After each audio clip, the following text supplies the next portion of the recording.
What's up, people? It's Boy and Smith School Guy back in those streams. Yep, you can probably hear my voice. I sound a whole lot better today. My sickness, I think, I had my past 2 days to finally going away, which is good. My nose still running a lot. That's all I'm saying. And I'm coughing out with a bit of a cough. So, yeah, but back to the game today for FNAF. Talkback scene. They still have to schedule it, and we're supposed to go live here in 2 minutes. I'm like so freaking confused right now because.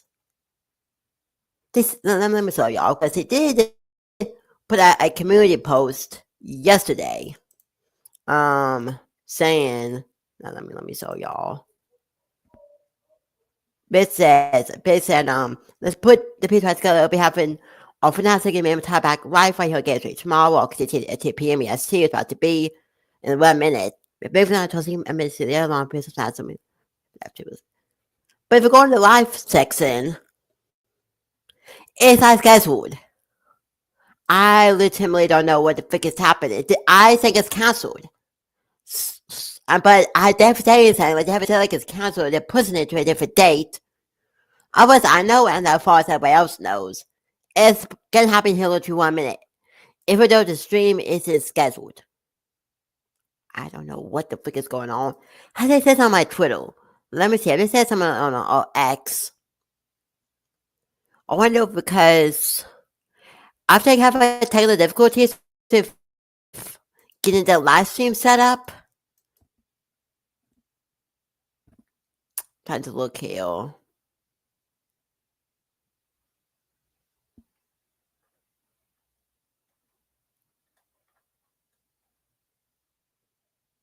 No. There's anything on Twitter. So, I'm extremely so confused. Alright, it's supposed to be going live right now. Let me refresh the tab. I don't know. I'm so confused. Is it on Twist? I might be on Twist. I don't know if Genshin has a Twist. I don't think they do.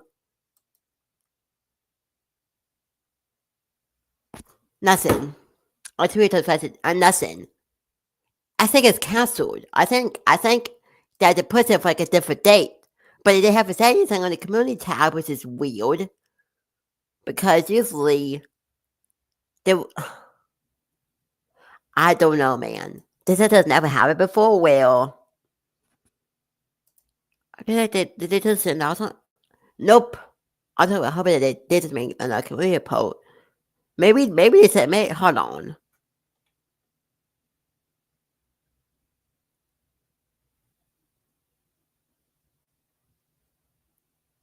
People are not saying.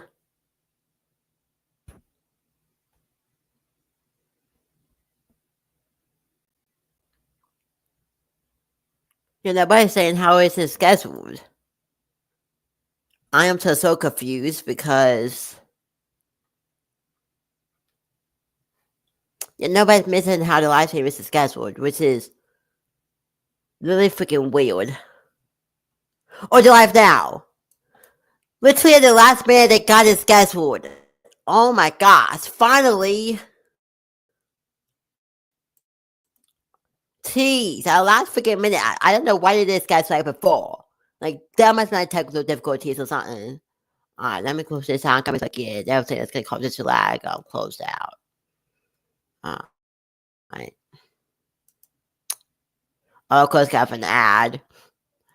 But yeah, I'm really excited for this. So we're gonna I don't know how this is gonna be. After stream here at 4:30. I know it's at 4:30 p.m. My cool guy basic stream. So if the streams are going at 4:30, the Talkback stream, then you'll get this live stuff if it, and I'll watch stuff if it probably off stream. Alright, I'm gonna go ahead and start sharing my screen.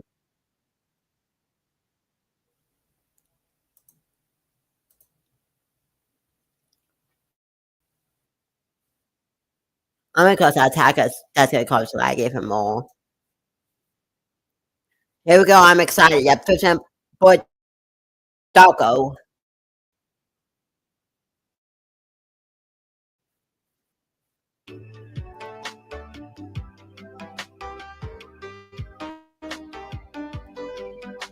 Alright, there we go. Oh, it's not lagging. It's a good way to music.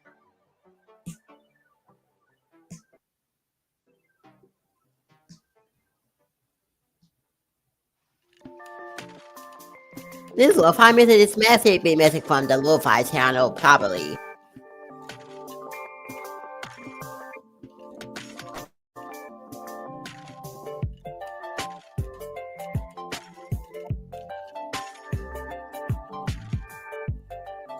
Also, I was seeing the recent series day. I was seeing the final FNAF the Mimic series, and I tried to watch it before the stream starts. So I was, yeah, I do have to feel to that to like who I rest. I was supposed to tell probably tomorrow. So yeah.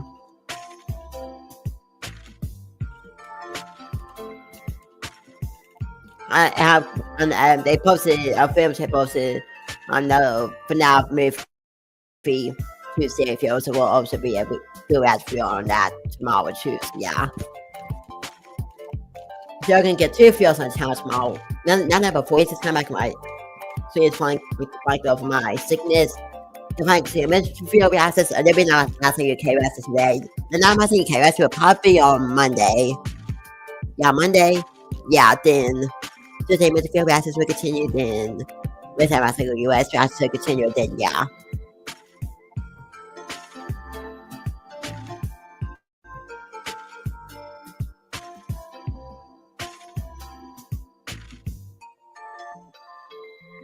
It can be so weird map pad because the last stuff and I talked about didn't have map pad in it, but this is the first one that is gonna be without map pad. It's gonna be sad.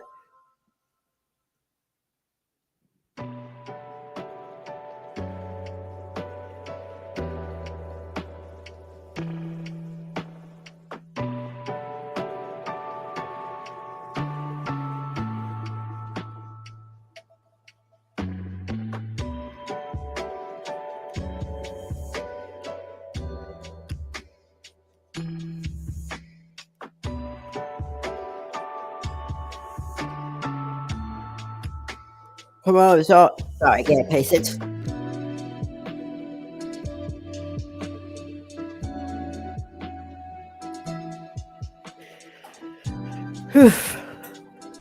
I've had a good day so far. I had a good day today so far. It's a nice relaxing day. I can't get close to go to school. I don't go to my school this Monday, but next Monday. So yeah, they're gonna go. Here we go. I'm not talking. It's time. I'm gonna say like 2 games silly. Hello, Internet. Welcome to Game Theory, the show that knows to solve the FNAF lore, you have to bring in the cavalry. Well, Thank you guys for tuning in to us live, especially on the Game Theory channel. This is a very exciting day. This is our big finale of our Secret of the Mimic extravaganza. We have done 4.5, technically, massive episodes on this, and there is way more than we could talk about in just those theories alone. So much so that I'm sure you have seen theories across the internet by a bunch of wonderful, wonderful theorists just like us. And the whole thing with Secret of the Mimic is showing us that, hey, there's a bunch of new interpretations that can be had.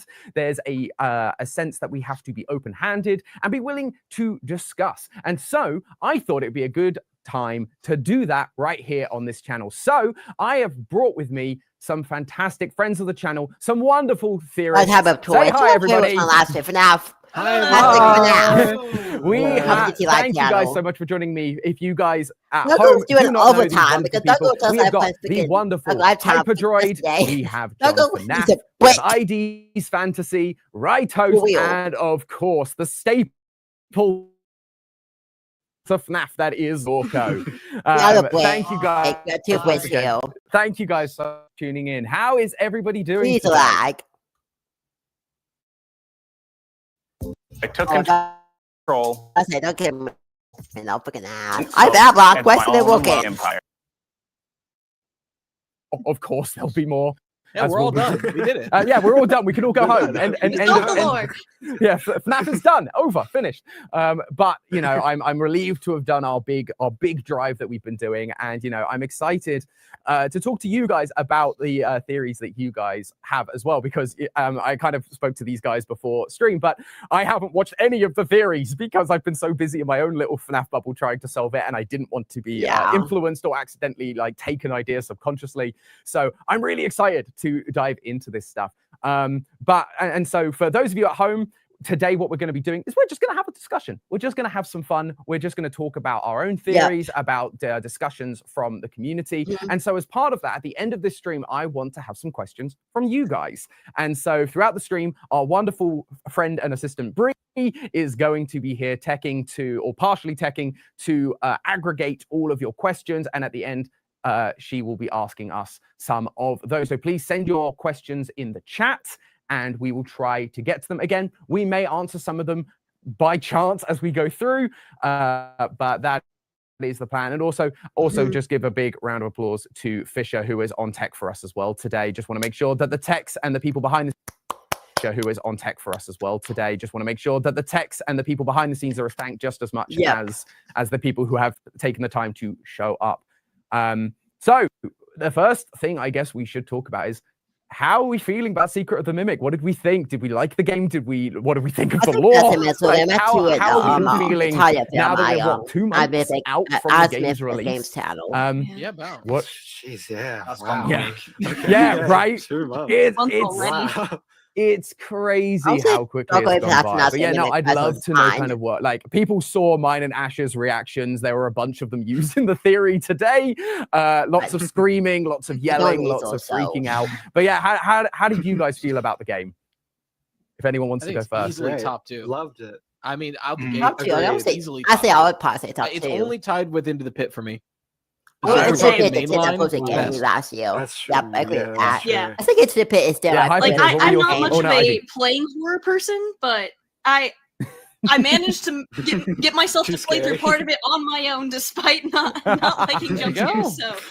Honestly, I feel that in my soul. Before I had this job, I had never played an indie horror game. I'd watched a lot of indie horror games and like researched them, and then I got this job, and I was like, "Oh no, I'm gonna have to play them now." You do build up that tolerance, but yeah, I feel you on that one.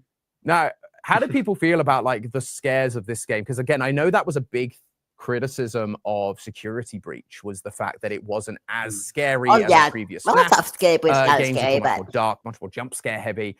Like Hyperdroid, what were your kind of thoughts on that one? The White Tiger section, that was perfection. I love that section so much. That's my favorite section of the whole game. I thought the scares in the game were very good, especially compared to Security Breach and Ruin. The Talkback Mimic was really good. Ruin and the kind of free roam wherever you want to go from Security Breach, it was really good. I loved the game. One of my top games of FNAF. Yeah, and I'd be remiss if I didn't ask Dorco, who has played every single FNAF game and bested them all. Like, well, what were your thoughts of this game once like playing it? And again, you were one of the first people to be releasing giving the whole score to Dorco, well. like for real. So like you got like first-hand experience. I didn't say or anything like that. So, I didn't get any issues at all. I don't think I got any bugs, like any major bugs either, which is really impressive for a launch. Like Droid said. I think Steel will listen to the positive feedback when they released Ruin, because a lot of people really enjoyed Ruin, the horror aspects of it. Although Ruin was more linear, they listened to the feedback and thought, we'll get the positive feedback from Ruin and just make it more open and free roam, but still quite claustrophobic. It's crazy how many areas we're exploring in just a factory. But the whole game's in a factory. So I loved it. Honestly, I really did, and I think a lot of people did too. So yeah, I'm very happy. Yeah, I think they really, as you guys have kind of said, they nailed the mix of linear and open world, where Security Breach was too big. It was so big, the fact that, like, for years after, John is still free cramming around the place finding new secrets for theories. There's like, I think, I can't remember, John, I think you showed me, like, this was years ago at this point, but you showed me the random toy Chica plushie that's in one vent. It's the only toy Chica plushie in the entire complex for some reason. And so there's a lot of random stuff like that, but in this game, while there's a linear path you can take, there's encouragement to go backtracking, to get all the Mr. and Mrs. helpfuls, to unlock the special rooms, and to get like the parachute ending, or the moon.exe ending. And so it was a good balance. And the claustrophobia thing is interesting, because didn't they say that they initially were kind of making this for VR with VR? Well, they were making it with VR in mind. What happened to that? Did that get canceled? The VR version is still coming though, right? I don't know, Taco. You don't have to know. It was they could only get one ready for launch, and they decided the flat. I'm not boy. That's the which is a good decision. Great decision. Yeah. I mean, that's the thing. Most people have a PC or a console. Probably to come in at this VR, point. And VR, you know, exactly. not everyone can do VR. It's very motion sickness inducing. I for use people, it. so that can be a challenge. But I hope we get. I hope we get something interesting. Like, do we expect? I don't know. Something like we kind of got it a little bit. Maybe. Where we get the VR version has like I don't know. No, that was because it was the PSVR. Because the only one that started like Oculus Rift gameplay. But do we think exclusive thing? Do we think like, and if there was an exclusive thing for Secret of the Mimic VR, what would we want it to be? Ooh. I mean, I'd do a lot for what happened with Princess Quest 4 to happen to Moon.exe. I would guess. That would be cool. That would be cool. To be able to like get a better look at some of that stuff. That's a great idea. And like you're turning throughout the game anyway, like going to different areas. So if that's like literally you turning and you seeing the different areas, that would make sense. That'd be so cool. Yeah. That would be cool. It'd be so intensive, so it's probably not happening, but it would be cool. I mean, yeah, no, it would be intensive, but it would be nice to be able to get hands-on with some of the items and see them, even if they're like a more glitchy, pixelated style. Be able to like analyze the masks that we have to fix. Don't remind me about those. There's so much I'm starting to think I understand about Moon.exe. I can't begin to understand the masks before you get the owl mask. That's a whole thing. I don't want to touch that. Oh, right. I think I remember it now. I remember the last book of season. That alone is like a game of theories. Aaron was on my classic Christmas, for example. There's so many interpretations as well, it's just like I do think it's the thing that we love about FNAF though. It's that interpretation, that sense of like how do these pieces fit, rather than like here it is on a platter, which I think like some of Secret of the Mimic was, where it's a little bit more like here is the like, you know, Edwin's story for the most part is here. I hope it misses it. Which totally destroys everything else we know. But Edwin's story is a little bit more clear. So it's been a nice balance for it.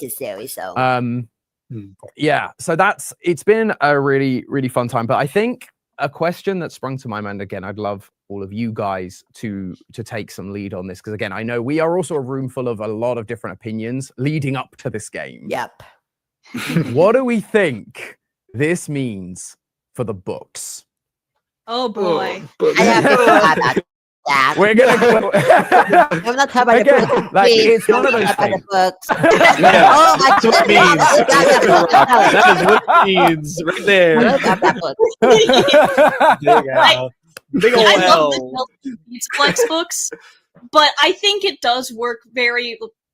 I'm glad that it looks like Secret of the Mimic is changing things, because there were a lot of things in the book where it's like it's fine, but Secret of the Mimic really enhanced the story. Definitely. And it was also just if the books have always been a somewhat important source of information in the franchise. Yeah, with, 100%. Like, remnants being explained primarily in the books and whatnot. Yep. And I do think even now the Tales from the Pizzaplex books can give interesting explanations for like how things work in universe at this point in time. But I like the story that Secret of the Mimic has for Edwin, Fiona, and David a lot better than the one in the books. And this way, you can enjoy the story of the games without having to do a day's worth of required reading. So that's nice. 30 books. Couldn't agree more. Let's go. Dyslexic wins.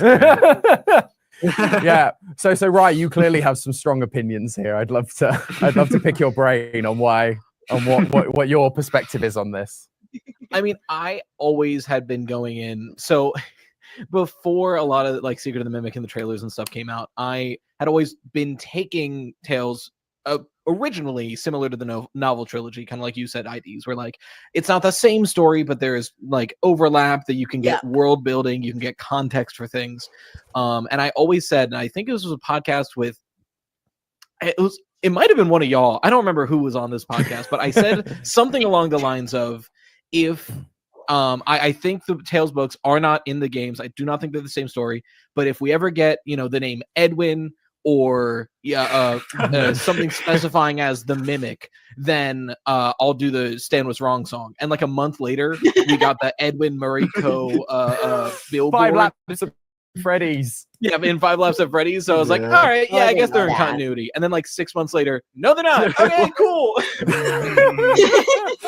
Go back to square one of, yeah, it's probably like related, but not the same. Yeah. It's just really funny seeing how like opinions evolve over time. Because originally I was like, oh yeah, I took the thing on the back of the book that said, oh yeah, set in the world of the latest games. I'm like, okay, this means it's in the game timeline.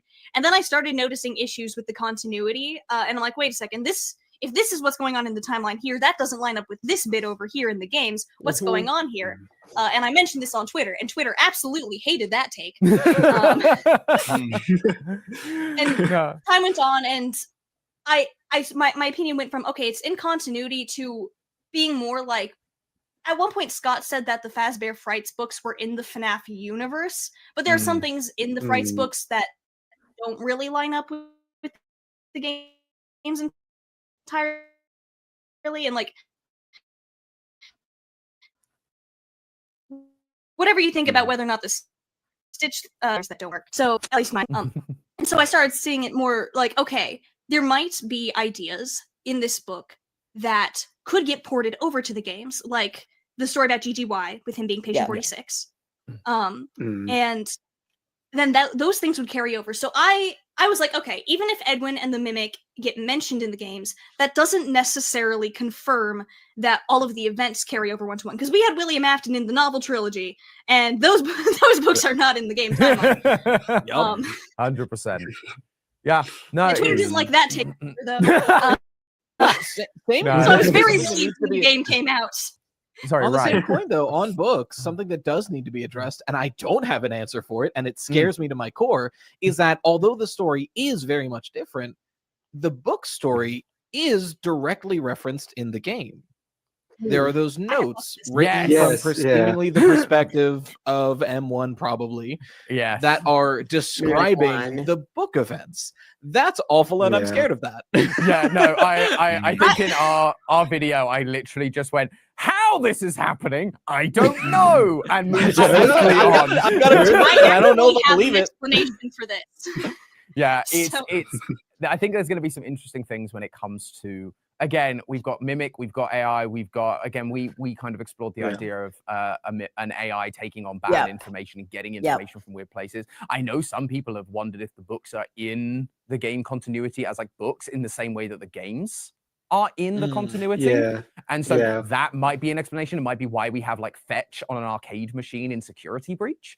Those sorts of factors like might explain it. And so therefore there's like story, but again, this is early, which would therefore be weird for that story, the Mimic story, to exist in 1979 for the Mimic to have looked at.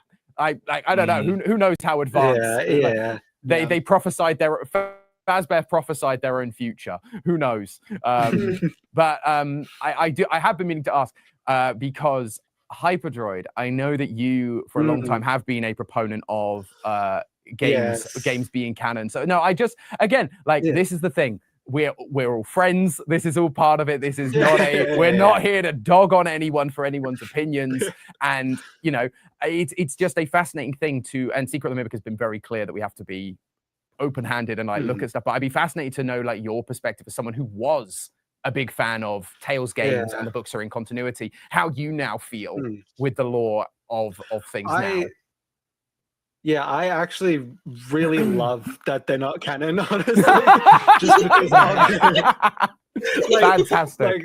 I thought they were. I did genuinely think they were. And, you know, there was not much really contradicting them at the time. Like the GGY story, that could perfectly fit in there. There was not much really arguing against it. But the story of Secret of the Mimic is basically the Mimic short story, but 100 times better in like every avenue.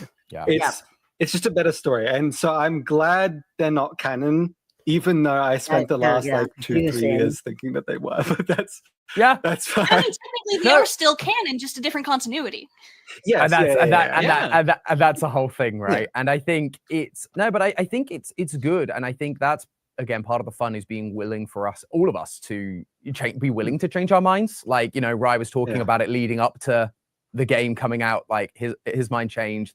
And then Hyperdroid, now you're saying, actually, I'm kind of glad they're not. And like that's the thing. It's this, I think we can sometimes get so focused on trying to be right.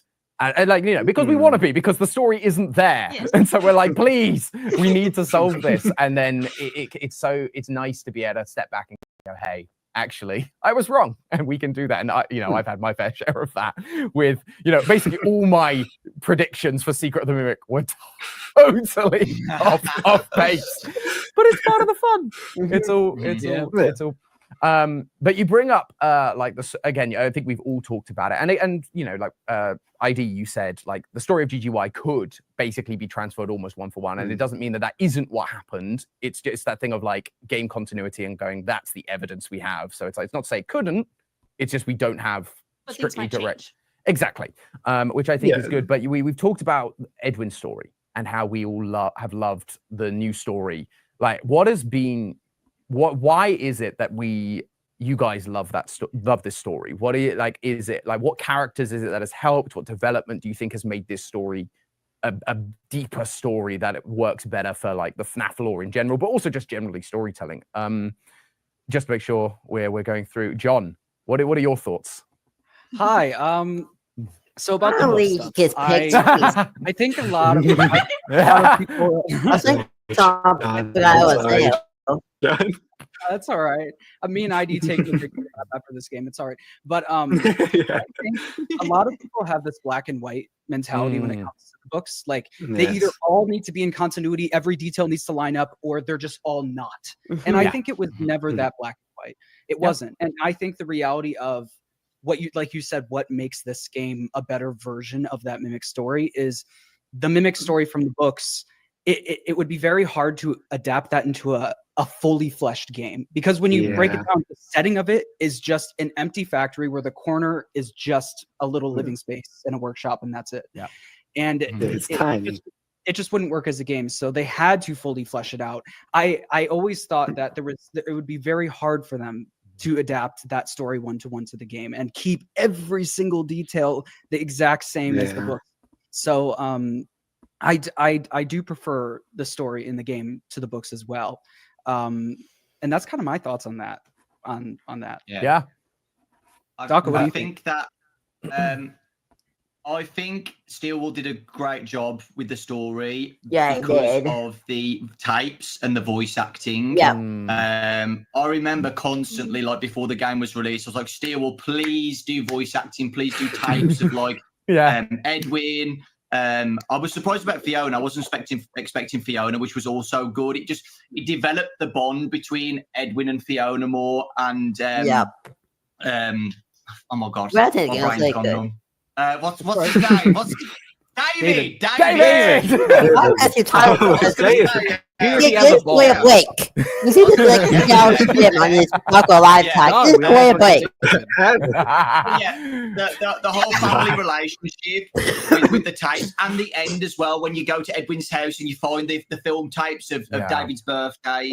Like stuff like that is so important. To develop a story, and it's loads better than just getting like notes that you have to collect around the factory, and you just read notes about the story. So I'm very, very, very glad that Steelwool decided to take the voice acting and stuff. So And just to clarify, I that doesn't mean I 100% agreed or liked every decision they made about the story. I thought the game itself was. I see you, Riley. I thought the game itself, is phenomenal. The game itself is phenomenal, and it is literally top 3 FNAF game ever made. It's phenomenal, but some of the story decisions and the stuff, I'm like still iffy about it, and I'm still trying to digest it. To be completely honest. I mean, do you have like a sneak peek of one of the things that you're unsure about? I'd love, like, again, you don't have to. If you don't want to share, you don't have to. But I'd love to. But no. Okay, so I think my goal is Yes, my goal is to not be clipped on Twitter. That's my goal with the stream. But, understood. Everyone, silent. Yeah. John, what's your full opinion? Your your opinion that you 100% stand by. You are never changing this opinion. My take of the FNAF channel. Literally, yeah. So the things that I was iffy about was R&D. I think if you're going to do such a big reveal of, oh, Fiona's designs were actually this, and Edwin actually made spring locks, and blah, blah, blah, blah, you need to be fully confident with that reveal. And it doesn't feel like they were. And it doesn't feel like they were willing to like say outright, this is actually the twist. This is actually what Edwin made. This is actually what Fiona made. I see people on Twitter and on YouTube say, oh, Henry for sure made the original animatronics. And that is a fact. And anyone else who thinks differently is wrong. And then I see people say, well, Edwin and Fiona made the originals, and other people are actually wrong. So the whole thing is once again split on something we thought we actually knew for certain. Henry made those because in the Silver Eyes trilogy, it's said in official FNAF media that you can use the Silver Eyes trilogy to learn more about Henry and William in the games. And in the novel trilogy, Henry is that whimsical creator who has that childlike sense of imagination, who created the original animatronics, created the spring locks. And it's brought into question some things that we thought were concrete. And I didn't like that. But it doesn't mean that it can't grow on me. It doesn't mean that the next game could clarify things and be like, great, like I understand now. But that's kind of my thoughts. Other than that, don't get me wrong. Fantastic game. Fantastic. I think it's a totally valid thing to point out. Again, so part of our theory today was talking about exactly that. Like, what did Henry actually make? And it's something that is brought into question a lot. Like you say, the Silver Eyes literally has quotes talking about Henry making the spring locks, but then all of the references to spring locks in this game, it talks about the upgraded designs, but then in one of Fiona's Mrs. Helpfuls, it says like, oh, like he spilled soda on his hand and it clamped shut. So it's like, oh, so those are the old school designs, or feel like very reminiscent of the old school designs. So it seems like he made them, but then it may have been in collaboration, and maybe we just don't have all the information right now. And I think that's been a big thing in recent FNAF, whereas like old school FNAF, again, especially very, very early FNAF, because we didn't know if there were going to be sequels, or we didn't know if Scott didn't know if the franchise was going to go on. There was that sense of all the information has to be self-contained to a degree, and then it can evolve from there. Whereas this, it's like, we're almost guaranteed to get DLC for this game. And so therefore, we don't have to give the whole thing away. We can clarify that later. Which is exactly what people got a bit frustrated about with this game, in the sense of like, here's this big reveal about Edwin did it all, and totally removes like Henry and Afton from a lot of, or potentially removes Henry and Afton from a lot of the equation. And so your entire like, but there was no way of predicting that outside of, again, a few hints in the books, or like the odd thing in Security Breach. Maybe you could have put that together, but it would have been like, you know, a really like off the wall theory at the time. And so Sing it. I was trying to find out a while where we've landed, but I'd love to know like what do we think Henry did? What was his involvement? What was Edwin, and kind of the breakdown of these characters now that it's all been thrown into question. Where are we all sort of landing on that? I got thoughts. All right, so we both I released that a video on this topic last week, so I have a lot of thoughts on. Sure. Yeah, ID, go for it, please. One thing that's really interesting, all over MCM, you can find these blueprints for different costumes and some animatronics and stuff, and most of them have Murray's Costume Manor branding on them. However, one that doesn't is for a less fancy version of the Captain's Springlock suit, and it has some signature that you can't make out. And there's this little object thing on there that I think could be the crank that's mentioned in FNAF 3 as being used to fix up the Springlock suits. And the fact that it doesn't have MCM branding on it makes me think that that could be something Henry made and then shared with Edwin to say, hey, here's how you make a Springlock that suit. makes sense. Can you make these for us? Maybe. Yeah. And so it was sort of like, Yeah, and we know Dan that Edwin and Henry were friends, at least at first, until, Fazbear screwed over the company. So, And so I could see it being and like there are some things where like there's like the bottom half of a Springlock suit in Edwin's closet. I think that Edwin and Henry worked closely together and they shared resources. Edwin says something about how like, why don't we just have teens wear the costumes like we always do, when Henry comes back and is like, hey, we're gonna be moving away from Springlock designs. So I think that like I think Henry probably came up with the initial concept and ideas, and then he and Edwin worked together on them. And then when Edwin was making them, Fiona's like, hey, one of these things almost took off one of our costumers' hands. Can we get that fixed? And then Edwin was like, okay, let's make a better version. And so I think that's how that evolution of the Springlock suits happened. I've done a lot of thinking into how things could work to where I don't like the idea that, oh, we're retconning things for the heck of it. Like, I like to believe that we've been told that Henry made the animatronics. So I think Henry made them. And one thing that I talk about in my more recent video on the terms of the classics, we learn in Secret of the Mimic that presumably Edwin and Fiona were behind the classic designs and the Endo 01s. But that doesn't account for the Endo 02 and Wither designs. I think those were made by Henry. And another interesting thing I noticed is in the Into the Pit game and in the FNAF 2 movie trailer, there's Endo 02s in the classic animatronics. Not necessarily the animatronics themselves, but in the FNAF 2 movie trailer, there's the model of Chica with the Endo 02 hands. I do and remember then there's also that. Logbook Chica, which looks to have the Endo 02 model right there. I like to forget about Logbook Chica. Yeah, Logbook Chica was the Endo 02s and Wither designs. And then had to like sort of refurbish the classics because they were just prototypes and not finished, and put the classic designs on the Endo 02 models. Both got haunted, and that's why the Withered animatronics in FNAF 2 are haunted, because they have the Endo 02s, and the classic animatronics are haunted in FNAF 1 because they have the haunted casings. Wow. There we go. no, it's true. I do remember seeing the Endo 02s in the Into the Pit game and going, why are they here? That feels weird. But so that makes a lot of sense. And I didn't know about that blueprint for the captain design. That is interesting. But Rai, you had thoughts as well. I think I came up. I like my idea that so I do see that point, and I think that's a completely valid take. I think my take is similar, but a bit different in the sense that a lot of people in the community have been thinking and theorizing for a long time that Henry merged with William to form Fazbear Entertainment. There was this merging that happened early on, especially with the weirdness around Chica and the mediocre melodies and all this weirdness.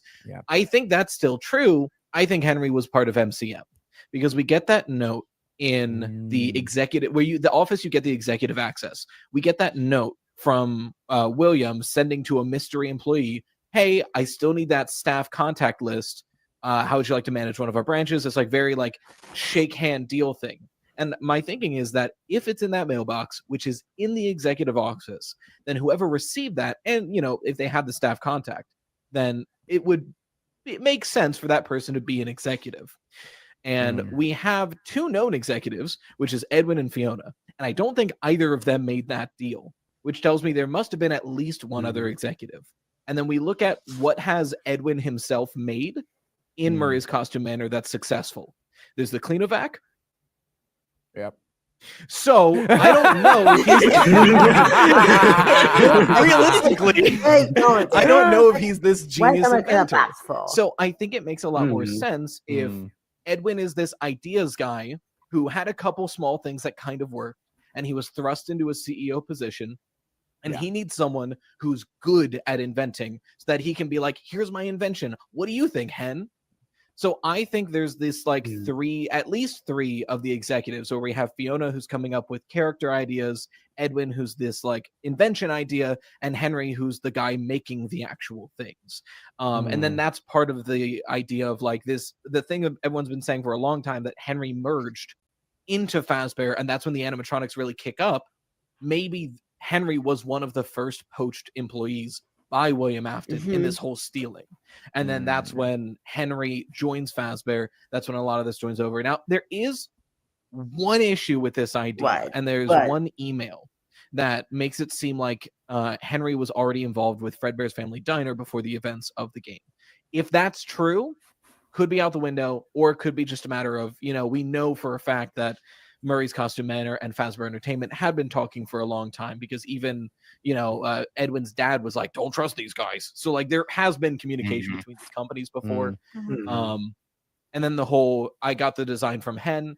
Typically, if this was a commission thing, if like they were doing the Fazbear commission, if Henry's building everything, then that also sets up the direct communication between William and Henry, where it's like, okay, well, my guy who builds things is going to build this for you. Here's his contact information. Send him the stuff to build for you. And then they start talking, and Henry gets a weird design notice and is like, hey, Edwin, this is what they want me to make. That's kind of establishing where that contact begins and when the poaching can start. Yeah. So are you thinking that Henry wasn't involved with Fredbear's? I'm thinking that Fredbear's, since the whole point of Fredbear's was that they had those Springlock suits, I'm thinking Fredbear's was the first partnership between Murray's Costume Manor and Fazbear Entertainment. But you don't think Henry was part of Fazbear Entertainment at the time? I think he joined a little bit after. At least that Fazbear. I'd be with you on there. Fazbear's Family Diner. Yeah. I feel like Henry would have to have moved over to Fredbear's Family Diner in order to do that. Well, we know it's ongoing William, at the based same on the others established. But it's kind of less confusing, like for real.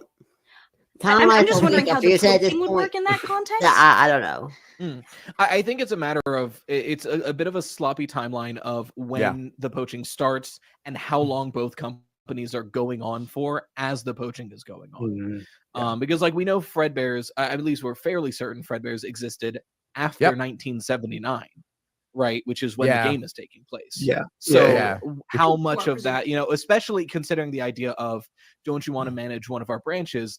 That could have been the first Fredbear's with the Springlocks, because we know, we have the glitch trap suit. So it's like, is this a creation fully of, whatever is scanned and help wanted?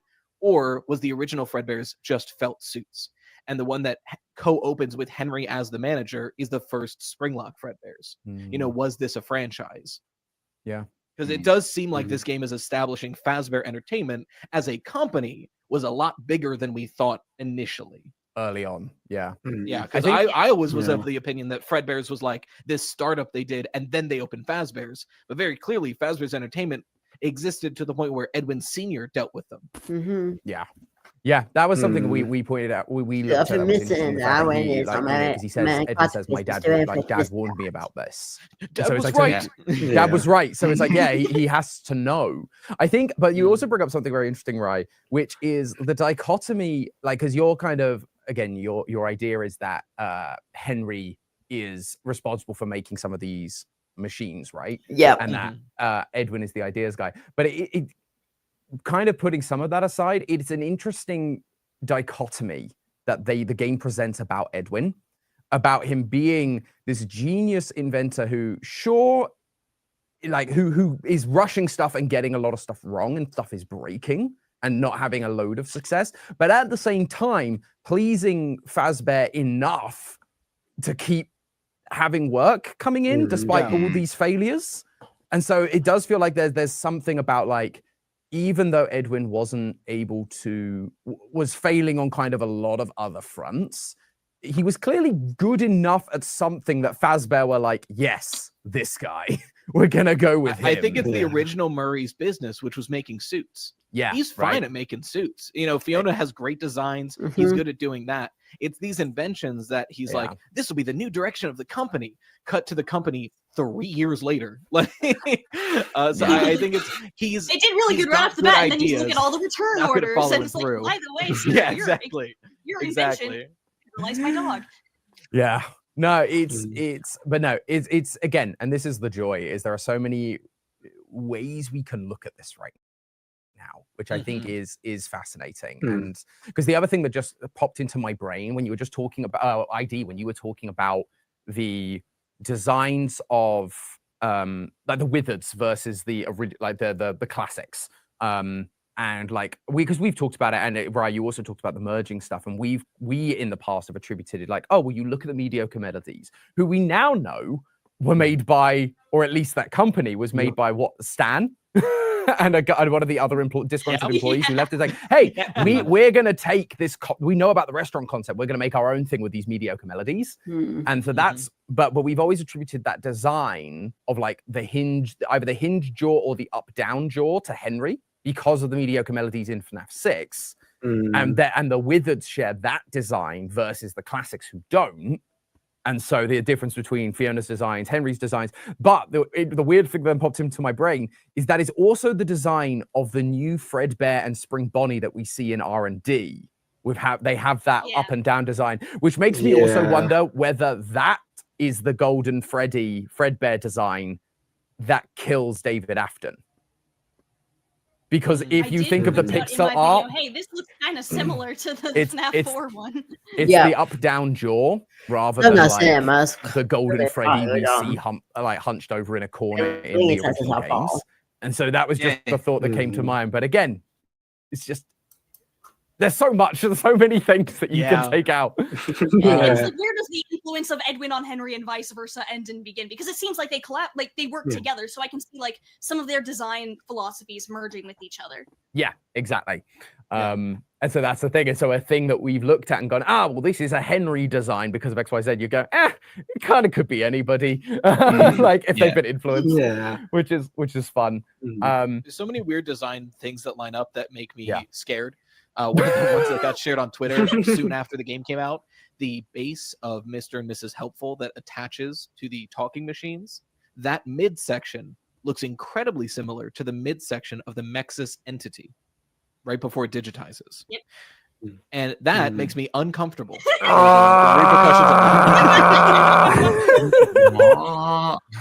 mean, it does make some amount of sense.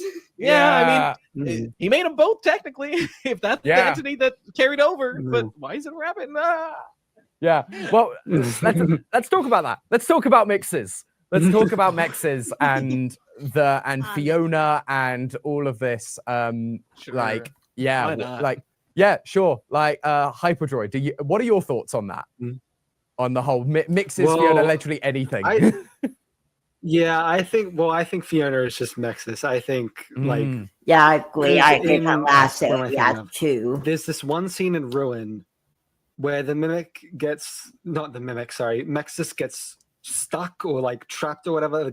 There's this orange pixels that kind of come from the bottom and the top, almost like fire engulfing, which with Fiona's story in this game with the Full Fest, it seems like it's kind of representing Fiona being burned, maybe. So that's why I think the game was telling us that Fiona is Mexis. And with the Help Wanted 2 update, having us take the Mexis machine from what represents Mari's Costume Manor away from Mari's Costume Manor, it makes me think that maybe in a DLC we'll see us take Fiona, the Mexis machine, and I don't know, maybe Vanessa, Gregory, whatever, put the Mexis branding on it. Maybe. It is currently F1, what is it? F1 and F10 or something.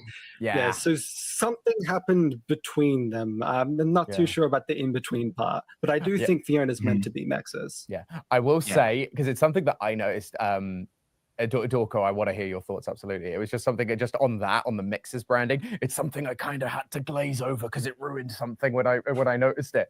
But it was because in Help Wanted 2, when it's taken away, it is branded Mexes in the back of the van. Which is then like in the Fiona code name as well. Yeah, exactly. So it's like 4625. And so it's then like, when did it become Mexes? When did they change it? Or again, is that just maybe on the back of the machine it's just Mexes? Yes, but that's the thing. And so it's like, is it just a FNAF redesign thing where they just go, we're just going to change the design slightly to because it makes more sense for this story. Who knows? Remember that Trap has reasons for why it looks different. Is the issue there? No, sure, I understand that, but like, sorry. Remember that the Costume Manor in the Help Wanted 2 update, that's not the actual Mari's Costume Manor. That's the prototype, whatever version that Edwin was coming up with. It's possible that that's not actually what Mexis looks like. That's just telling us, the audience, that the machine was taken and becomes Mexis. Yeah. Dorko, what were your thoughts? Well, Yeah, I found that weird actually. That you know, when we go into Edwin's office and you see the prototype of the Murray's costume manor. You can tell he's tired. He sounds like me right now. Jeez. There. Like, was that Yeah, how it was man, originally before it turned into a factory, or is that what it was going to be turned into in the future? And then that would explain why someone goes there and takes MXES and it's already changed to that machine because it's set in the future. I don't know. Maybe they just decided to play like a month. After doing the Help Wanted 2 update, they decided to change the machine name to Fiona, and then obviously there's going to be a reason why it gets changed in the future. And it was just a mistake that they did, because originally they were just going to call it MXES throughout Secret of the Mimic. Yeah, all that, yeah. Oh yeah, I do think we're going to get a DLC or something, and somebody's going to be taking that machine and change it to keep the Mimic in the underneath the security breach. Yeah. So yeah, I don't know though. We'll see. We'll see. Yeah, something again. You know, some of Star Wars was like Doggo ties. So that's like Doggo knows to this weird DLC. There's a lot of different ways it could go. Is it just a design change? Is it just this was how we originally envisioned Mexes and Murray's Costume Manor, and then we changed it when we got to the actual game? Or is it a lore reason of, oh, actually they decided to rebuild it after the big fire at the end of the parachute ending and they made it as the new version? Or was that the original version? Was that the version that Murray's Costume Manor was known as when it just did costumes under Murray Senior? Like, and then they've that's like the little diagram of like, oh, this is where we came from. Like, who knows? Like at this point, the thing is, right? When we what's the thing that Arthur has the attachment to his like thing that he puts into the data diver computers? The data diver? Yeah, the data diver. You know, we installed the MXDS programming into that computer before the ending, right? So it could be something like, you know, we know that the Mimic takes that and then goes away. If the parachute ending's the canon ending, he just take that, or it will be found in the future by somebody. So maybe somebody finds that Vanessa Gregory finds the data of MXES still in the data diver, and that gives them the blueprints on how to make a new MXES machine or something like that. You know, weren't the blueprints for the Mimic? The schematics are they were also the Mexes thing. Oh, okay. They will put it. They will put Mex. I think I remember that. It literally says MXES before we install it into the data diver. Yeah, I remember that, but I didn't remember there being like downloading a file onto. I thought it was just activating. I'm just confused. Sorry. Well, I think specifically, and this kind of gets into my thoughts on it, that there's two, because on the window. Okay, why those talk? Why those talk? Why those has a lot to say? Yeah, because we installed no, doesn't it say Cradle in it too? What? Dorko, guys. Dorko, please. Okay, say your piece, please. No, it's fine. What? Sorry, I was just trying to understand what's going on because I missed that. Sorry. No, we definitely install it into the data diver because we install the Mimic. We install the Mimic blueprints, because that's what Fastbear Entertainment want. But on the we go and we install the MXES as well, right? I'm sure we do. We install it into the data diver. I thought that was just activating it. Probably I know the text is run cradle.exe, but I mean that it could go either way. Yeah. I mean, even if I guess, I mean, even why? I guess we could run it, but why? I guess we still install it. They do. I don't even know. Maybe it installed as it ran. Maybe we'll find out eventually. And this is what we were talking about, right? The kind of vagueness of like, what is the data diver doing? Like, what is the computer doing? What is it like? Oh yeah, we just use the data. Are we just using the data diver to access the computer to run it, or are we activating it? John, is that a hand raised? That's a hand raised. Go, John, please. I don't want to interrupt anyone. No, of course. So as far as like the Help Wanted to update where there's the facade of Murray's Costume Manor, I noticed while playing through the game for the 500th time that if you go up to Edwin's office in Secret of the Mimic, there's a big round window. And it's just like the round window in the facade we see in Help Wanted 2. And in the front doors, the front doors in the retail showroom looked kind of like the front doors of the facade that was in Help Wanted 2. It's like the whole inside is similar in style to what the facade was in Help Wanted 2. Yeah. So I don't know, but also second piece I'd like to say is there isn't it say experimental storage number 2 at one point. Like there's 2 mixes. Correct. So it's possible that F10N4 is just one of 2, or it's possible that Fiona openly says, there's like blueprints for the mixes machine. Yeah. So someone could have in the modern day made another to trap the mimic down in ruin.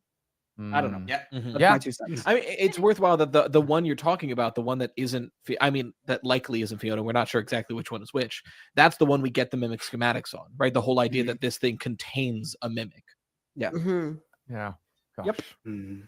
So, but yeah, the facade thing is really weird. I have no idea. No idea. It's let alone the fact that there's a blue rabbit and a yellow bear on it. What are we doing? Like, oh yeah, exactly. These characters existed previously on like, because I assume they're not starting off the Freddy Fazbear franchise with characters that never existed at all. And in the Fredbear and Friends TV show we see in FNAF 4, we do see the other characters. Yeah. It's my weird... thought is they're sort of like, they had the characters and then they're like, hey, for this restaurant chain that we're going to be starting up, let's use these characters that we included in the original show and turn them into the animatronics and stuff. They're going to be there. Yeah. It's just the weird like evolution of stuff. Like, so like down in R&D, you've got Spring Bonnie, Fredbear. But then on like, as you say, on the facade, on the windows and stuff, you've got Fredbear and Blue Bonnie. And there's this weird switching out of like, when is it Blue Bonnie? And like, but then in Moon.exe, it doesn't specify if it's a gold bear or not. It's just a bear with a bow tie, I believe. And then, but then it's the yellow rabbit specifically in the masks. Yeah. Which again, I know is going to trigger Rye. But but it's that weird, like, again, like the swapping out of Bonnie in different places is weird. And just like, when is it normal Bonnie? When is it Blue Bonnie? And when is it Spring Bonnie? Is a weird, again, another weird detail that I'm still trying to wrap my head around going, because you're right. There will be characters that have existed for longer because of the show and because of these other things. It wasn't like they started with no characters when they were designing the first pizzeria. But who was first and why? It's like with Fredbear, though. It's confusing because Fredbear in the posters is also like kind of brownish, not really yellowish. And called Freddy in that one. 70s Freddy. So what's going on? Is it Fredbear, Freddy, Fredbear? Like, is it a nickname thing? What is it? And then there's clearly Fredbear mitosis into Freddy and Fredbear. It's true. It's the original FNAF 1 description. It's Freddy Bear. We finally got there. We're back. We're back to Freddy Bear. There we are. Oh, not to mention the storybook with the original 4 plus an alligator and a dog. If we want to talk about that. What is it? Oh, please. Let's talk about Monty existing and let's talk about, what was it? Bubsy? Bub. Just Bob. My guy Bob. The cat. That's where I was getting lost. Bubsy the cat. When I'm like, okay, is this just a Sparky reference? This has to just be a Sparky reference, surely. I feel like that's what it's got to be. But it's a lot for just a reference. It's a whole Springlock suit. Right. That could actually explain the fetch on the arcade machines in Security Breach. It could be based on Bub. It might not be fetch at all. Bub evolved into fetch. It's like a character design. Yeah, because that's the thing. It's like it's more. No, go on. No, please you. I was just gonna say it's more kind of inklings that like how much of the mimic was used in the creation of the Pizzaplex and its characters. Right? Is it a matter of not necessarily these characters have been around for a long time, but if they were using the mimic to creatively help build, like they do in the books, then maybe it was in my databank. I have a character that you can use, Montgomery Gator. You know? Yeah. No, but is that all? I don't know. It's weird. I can't remember. I think it was Ash pointed it out while we were streaming. It is interesting that in the original diner design in R&D, you've got the 4 animatronics up front and 2 side stages, one of which is then Monty. But you're running away from a mimic that is an amalgamation of things, but the primary head is a Bonnie head. And whether that's like the OG, like again, if the Mimic's programming is coming in and affecting the animatronics, whether that's like the OG like feud between Bonnie and Monty, and why Monty is so vehemently against Bonnie for some reason, because it's just a character that existed and then never came back, and it's all because of what happened there. But yeah, no, Monty's inclusion early like is interesting, but it's weird and at Roxy. the same time. Oh, and Roxy, and Roxy. Oh, and Roxy, my girl Roxy. I think it's really interesting how by Security Breach, like we're bringing back some of the old characters, and underneath in the pizzeria simulator location where like the Mimic is, there's old stuff from Murray's Costume Manor just lying around. So like Fazbear's just digging everything up out of storage and being like, yes, this character looks neat, throw him on stage. Yeah. I think they did that because of all of the bad events that happened with the, Freddy Fazbear Company and all the murders and stuff. I feel like they brought back old characters from the database because of the past history of what happened there. Part of the rebrand. Yeah. To make they made the games to kind of shift everything over, and then we're like, right, let's bring back a bunch of characters from like potentially 50 years ago or however many years it is to go. No one will remember Roxy from Edwin's Murray's Costume Manor. That does kind of even line up some more, because the two classic characters they keep for the Pizzaplex is Freddy and Chica. Obviously, you have to keep Freddy. Chica isn't even a Fazbear original. So they kept as little Fazbear as possible for that main four. Outside of primary identity. Yeah. I think because like obviously you need Freddy. A Fazbear original, like part of Fazbear Entertainment, maybe Chica's Party World was an offshoot like Fredbear's Family Diner was. We don't know for Fazbear. Yeah. But either way, it was still something that was designed at Murray's Costume Manor. Yeah, and not not originally designed for specifically Freddy's. Yeah. So that it is interesting. Yeah. That was a moment. Seeing Chica show up on rollerblades. Oh yeah. I remember that part. See, Ryan loves Edwin's designs versus Fiona's. Confirmed. I love Fiona's designs. I'll have you know, don't step on a woman's coattails. No, absolutely not. But it is specifically pointed out in the game of like, hey, Fiona's design's really cute. What the hell did you do to it, Edwin? Once again, Edwin, not very good. No, exactly. He's attempting. He's trying his best, man. He's trying his best. Well, and again, like, this is great because I have like some questions in mind, but we keep kind of accidentally stumbling onto them, which is the stuff underneath Security Breach, underneath Ruin. We've kind of like, you kind of bring up the old costumes, like the crow and the elephant and those sorts of things. So do we think it is actually built on top of MCM, or do we think this is like a warehouse they transferred them to years ago? Like, there's a lot of similarities, like the claw, the like the scoop. We keep calling it the scoop, but it's definitely not the scoop from like FNAF 6. But like we keep calling it that because it's the easiest thing to call it. There's that. You've got like the wooden boxes, the decor. Do we think they're the same? Do we think it's something else? Do we think like, and how do we think this ties into like the endings of Secret of the Mimic? Fazburger, rise up. Truthers here. Everything just keeps getting built on top of each other. I think MCM probably burns down, and that's a plot of land that they can use in the meantime. But I do think R&D. I think R&D is and now this is maybe. They gave me the idea, but I remember R&D. I don't know. I think R&D is reused by Henry to create FNAF 6. I think there's a lot of evidence to suggest that.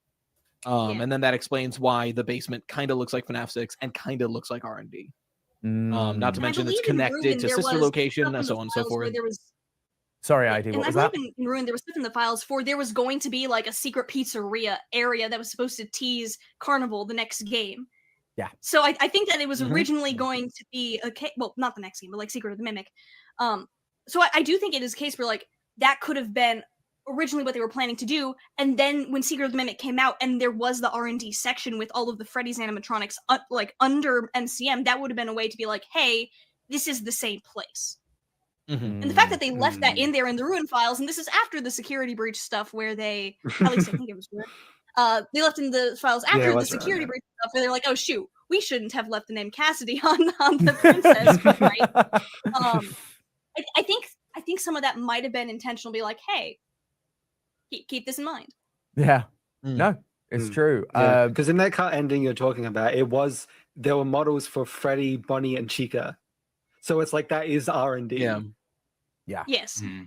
Yeah. No, it's true. It's the files thing is fascinating. Seal will definitely clean up their act to make it harder. Make it harder for us to try and piece stuff together. It's true. But John, I'd love your thoughts on kind of the endings and kind of how, like, what you think about like MCM and like whether you think we're like where the endings go to get us to kind of what we know. I think the big Freddy head that we see at the end of in R&D was they were really trying to connect that area to what we see under the Pizzaplex. Even though the head under the Pizzaplex is a Glamrock Freddy head and not a FNAF 1 Freddy head. I don't know why that's the case, but I think Riley might actually be right about Henry using that FNAF 6, that pizzeria to make FNAF 6. It's been a theory in the community for a long time. There's even merch. I believe Cloak came out with merch where it literally shows the Pizzaplex built I didn't know a bunch that. of other stuff. It's been a theory talked about for a long time. Like Sister Location is also down there. Yeah, I don't know. I think they were really trying to make the connection, although there may be some problems with it. I really do think they were trying to connect Pizzaplex built on top of MCM. You want the hot take? You want the spicy Fazburger? Oh no! In between it being R&D and FNAF 6, in between there, it's FNAF 4 testing chambers, Didophobia in games. People don't like that one, but it's connected to Sister Location if the bunker underneath MCM turns into it. And it's a series of chambers. Can't make us confused. Yeah, I don't even disagree with you. Like I noticed when I was looking at like the sort of layout and stuff. I think it's really interesting. You've got a house on a hill, and nearby you've got a building. Yep. And there's a whole bunch of tunnels underneath. Yep. Yeah. I think that like I think the FNAF 4 location lines up decently well with where MCM is located. And in between 79 and 83, when FNAF 4 takes place, they could have put something there. Yeah, no, I agree with that. And then they created it underground to do experiments on hallucination gas. Yeah, what are you talking about? Dorka, you had some I agree. There. I think the parachute is canon, and the whole factory burns down, and the house gets damaged or something. Maybe it doesn't fully collapse. William Afton just walks in like, "Hey, I'm going to take his house. I'm going to rebuild it. This is my house now. This is my mansion." And he reuses the tunnels for his location, his underground testing facility, and then maybe where the factory was, he builds a Fredbear's location or something. I feel like that's what Steelwool are trying to show, that William Afton has just took everything. From Edwin. I gotta take and it makes sense because the letters he was sending to try and push the fact that he said to Edwin, like, "Oh, don't worry, we won't do anything with your parents' house. Like, we're not going to do anything with that." Like, I feel like that was. I mean, if it burns down, foreshadowing. might as well do something with it, right? It's foreshadowing that William's going to take everything. Right. To me. And how far do you want to take it? Do you want to, like, we see the house on the hill, Afton's house on the hill in Curse of Dreadbear DLC, and the Fall Fest is right where MCM was being held there. You could also take it, Midnight Motorist. There's an empty plot of land with a pile of dirt. How far do you want to take it? There's a lake in front of both of them. There is. Yeah. Oh, have we just solved Midnight? Well, not a Midnight, but in in outside of MCM, outside of in Curse of Dreadbear, there's that big lake, and I've been saying that place is the pier on the lake because Mike's OMC, but we're not going to talk about that. So I have actually been thinking with Midnight Motorist though. The place is called Juniors, which like some people are like, oh, that's a bar. Yeah. But I think that's probably some sort of Fazbear location that's Juniors because it came after something. Yeah. I mean, again, that's been something that was you know. And Freddy's did serve beer, so them having a bouncer isn't entirely out of line. That's true. Yeah, there you go. Good old Faz beer. Good old Fazbear. Yeah, so basically what we're saying is Fazbear only ever owned one plot of land, and they never did anything else anywhere. There were other locations because it's a franchise, I mean, but there's one important plot of land. I mean, hey, they're cost effective. That's what they're worried about. Murray invented recycling. They're just carrying it on. Oh my god. Oh, the fact that Edwin invented recycling broke my brain. I love the little fun facts they've been peppering in. Like Edwin invented recycling. Bears are extinct because they like pizza too much. Like I love these little fun facts.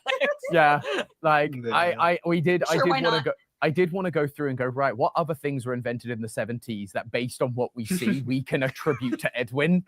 Like, you know, we joked about how Edwin invented therapy during stream just because there was so much stuff going on. And he's like, look, he's looking for self-healing. He invented therapy. He definitely did. Especially because, like, it's my one, like, going all the way back to conversation we were talking about the voice acting. There was just one take that I was a bit like, that's an interesting way to have presented that, which is when Fiona dies. And he's just like, why were you there? This is really inconvenient for me. And I'm just like, it was the one take I was a bit like, why that take? Why was you've inconvenienced me? My wife's death is annoying. Versus, like, again, the rest of it is fantastic, and I do love the relationship between the two characters. It was just the one take that even in the moment I went, that's a weird way to say that. Yeah. Maybe he was just in shock.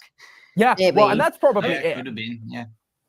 It's also the idea of like it got brought up a bit, the whole kind of feminist critique angle of it, of M1 replacing a human woman, right? The idea of like the Stepford Wives adjacent storyline that's, whether or not intended, is present. The idea of like this robot that perfectly recreates my wife, and you look at the robot and it's like, hi honey, I exist to cook and clean. Like there's obviously a disconnect there. So I do wonder if that direction, if on purpose, is a sign that far into how deep in the hole Edwin has gone. It's not my wife is gone, the person I married is gone. It's who's gonna watch David now?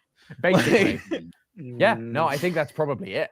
Like, because that's like at least why the whole mimic gets created. It's literally like, oh no, this again, it's almost like this child that I kind of love, but he's kind of an inconvenience to watch. So he'll have more birthdays. Exactly, he'll have more birthdays. Crazy. And Edwin has the line of like, I let a robot raise my kid for me. It's like, you didn't realize after the first time you lost a family member that you should spend more time with your family members while you have them. Turns to the robot he created. You did this. What are we doing, Edwin? What are we doing? And then he sentenced her to the basement forever. Yeah.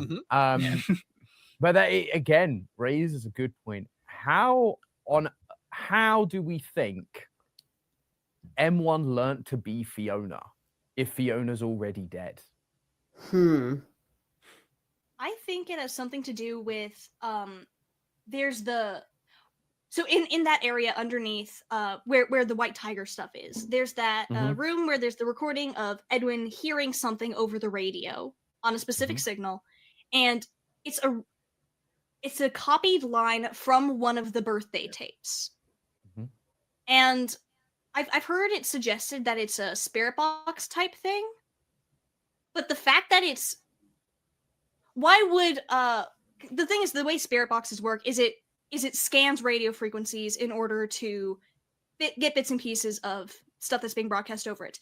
Edwin goes to a specific radio frequency, just one, and here's a line that I highly doubt he's broadcasting him being a neglectful dad over the radio. Yeah, fair point. But we do know that the mimic has the ability to use radio frequencies, and we see that in the books.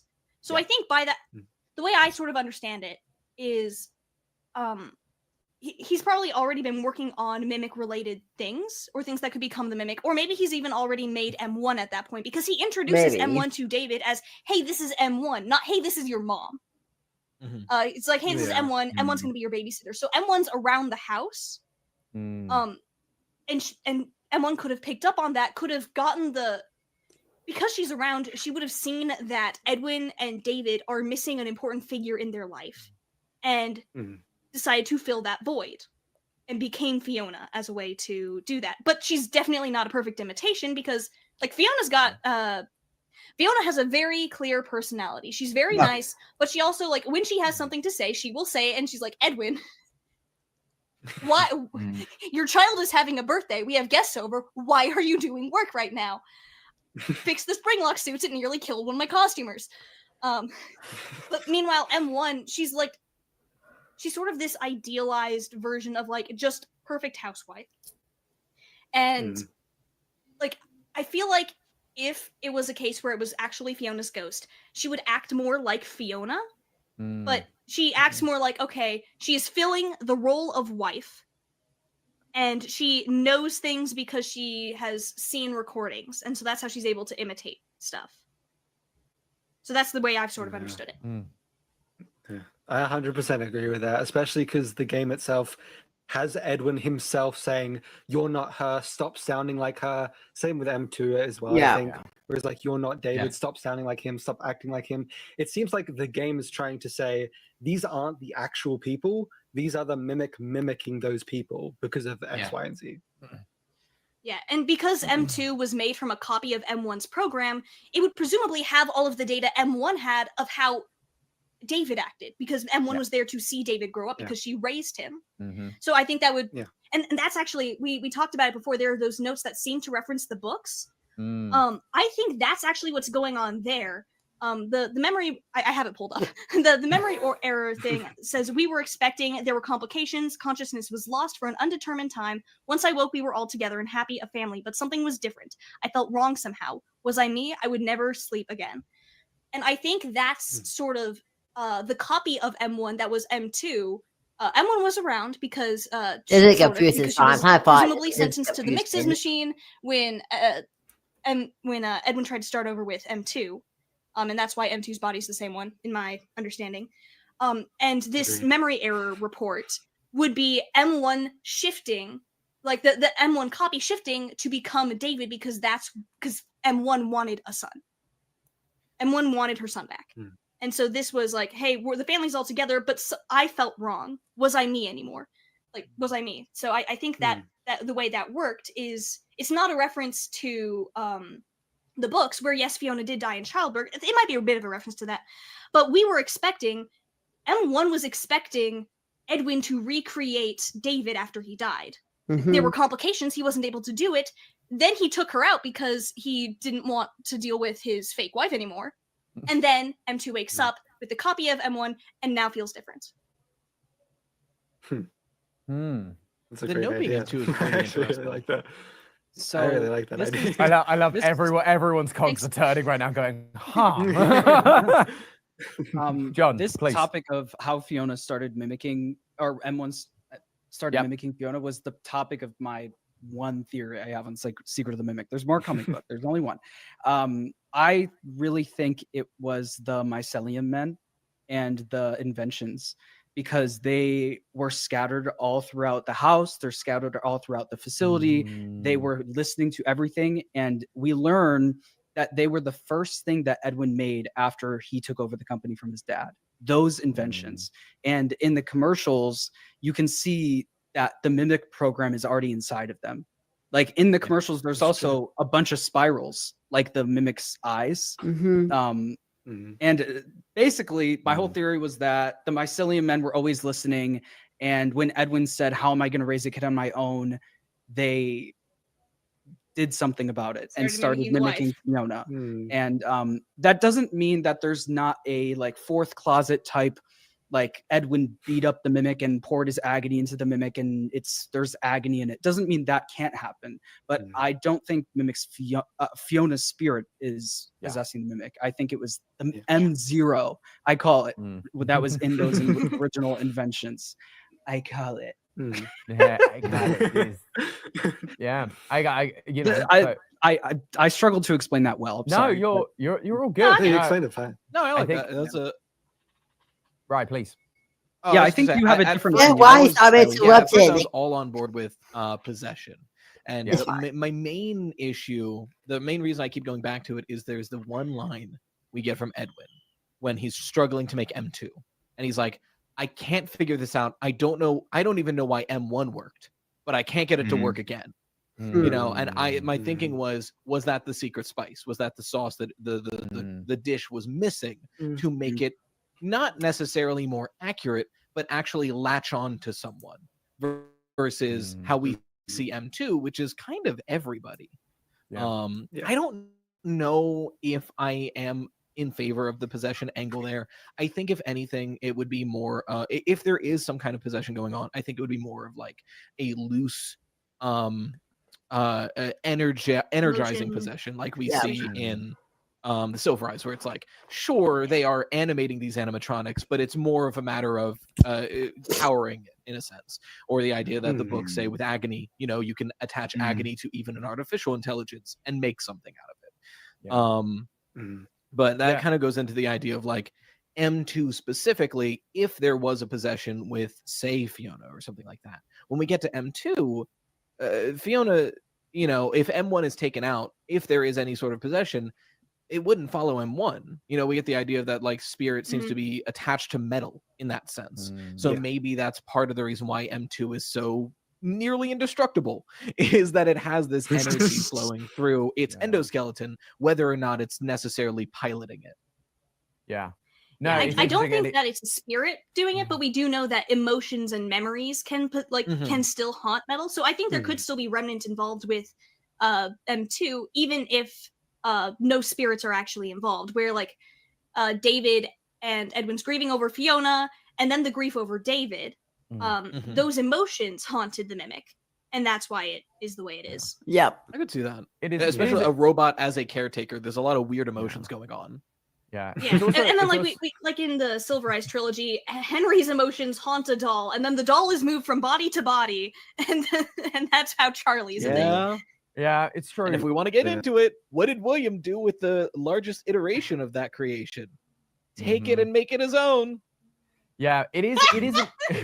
It is an interesting idea as well, because so much of when we've done like our Ultimate timeline in the past, and just timelines in general, in the old franchise, it was that discussion of how and when did like William learn possession was a thing. And like, did he know when he said, I'll put you back together? Was it after that? Was it when Baby killed Elizabeth? Like, at what point did he learn that something special was going on? And it does seem to, for lack of a better term, mimic that moment from where it's going. I don't know how it worked. Like, it's the same, it's this genius creator who doesn't understand how the thing works, but he just sees that something is different, something is happening.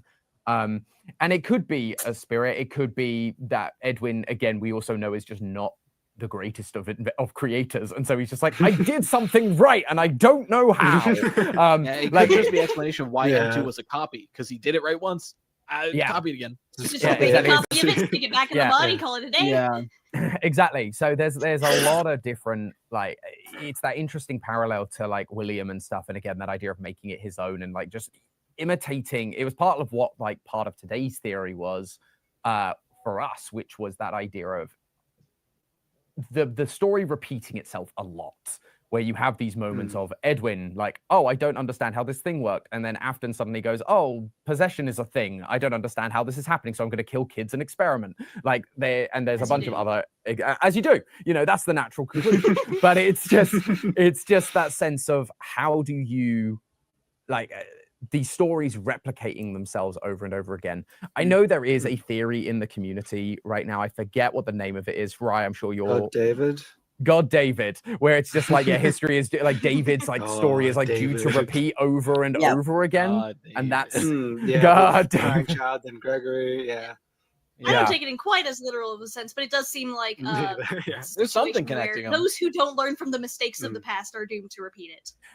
Which was literally where like the branching path of what today our theory was over on our channel today was that sense of, is it literally history repeating itself, or is it actually a rewrite of history where we're just copying the ideas over and over again? So it seems like a repeat, but actually there's only one set of events that Fazbear is then going, I'm going to put that into the games as our own thing because I need to rewrite the story. And so that's why the story seems like it, like that. And again, there's a bunch of different ways. I don't really know which way I fall, because there is a lot of really good evidence towards like, oh, the games are just a complete rewrite of the story, but it's also really sucky as an answer for theorizing and future stuff to be able to go, yeah, nothing you theorized about matters. So I hate it from that perspective. And so like God David and this idea of like the repeating of history, it makes a lot of sense. And like you said, ID, like those who don't learn from history are doomed to repeat it. So there's a bunch of stuff like that, which is always fascinating to look at for. I'm just curious, Dawko, do you think Fiona's spirit possesses M1? Yeah. I find it interesting why would Steelwall include a room with a tape that shows Edwin trying to communicate with Fiona. I found that a bit like why else would they do that to show something paranormal's going on? Do you know what I mean? Like especially next to that basement, which is like the most paranormal spot of the game. Yeah. Throw us off. Yeah, maybe throw us off. That's why I have the idea of it being like emotions haunting, even if it's not an actual spirit. There's something paranormal going on there. I just don't think, like, whether or not it's the spirit or not, there's something going on. It could be the spirit. It could just be the emotions. I mean, the 4625 number is like a famous frequency in Europe or something. They call it like the ghost radio number or something. But people did more research into it, and it's not actually ghosts speaking on the radio frequency. It was actually humans in like an interfering frequency from Russia of like some army base of talking and actual humans on the other side. And then it turned out it wasn't. Right. Are you trying to say that Fiona was in the Russian army? This is Fazbear is based in Russia. Done. I solved Fiona from Secret. That's why it's bears. Sorry. That's why it's bears. I mean, I think whether or not Fiona is possessing it, I think Edwin thinks Fiona is possessing it, no matter what. End of the day. I think whether or not Fiona actually is. I disagree with that. I think at least that's what the tape is showing us. That even if Fiona isn't possessing M1, I think that tape is showing us Edwin does think Fiona is possessing M1. I don't think so. I disagree because of the "You're Not Her" tapes and that, which is after. It is after. She was possessed, but eventually, maybe it was over time. He's like, wait a second, this is just a robot that copies people. This is real. That's what. I think he probably thought she was possessed at first because he was trying to do the spirit box type thing, but eventually went, "What am I doing with my life?" My kid is now also dead. I have not learnt my lesson the first time. Let's now. Maybe now I make a change and beat it up. That will work. Oh goodness. Anyways. Yeah, right. Anyways, no, it's good. It's all part of the fun discussion. So this is now a random question. To kind of take us away from some of the deeper Mimic stuff. I think Dawko, you did a video on this, possibly. Again, I didn't watch it, but based on your title. And I know that a number of people in this call have thoughts or are just scared. What's the deal with Sleepy Moon? Right, runs. I'm not touching on this one. Yeah, the idea, I think the idea of like we go down into the basement of basements because the basement. I want. The last guy too was Sun Moon Farm. And I go, how deep is this thing? How deep does this actually go every time we look at it? But anyway, but we go down into the basement and we're looking for that final item. I think it's the blocks, or it's one of the David toys for It's his ball. It's his ball. It's his ball, yeah. Yeah, I couldn't remember. It was one of his presents. And so we're going down looking for that, and we get chased by the original Moon, the Sleepy Moon character. Why is he down there? Why is he there? And again, I know there's a lot of chatter online about is it because there's a lot of notes from an employee talking about being stuck down there, or is it the mimic? Because we do hear mechanical sounds, but they're different from the mimics. What do we think? Where does this guy fit into things? And why does Edwin why do people seem to portray Edwin as Sleepy Moon in like moon.exe? I think people. We'll get to moon.exe. Dorco. He wants to go first. Yeah, I think people are portraying Edwin as Sleepy Moon. Yes, they do. Right. No, because, I don't know. Why are you thinking that, guys?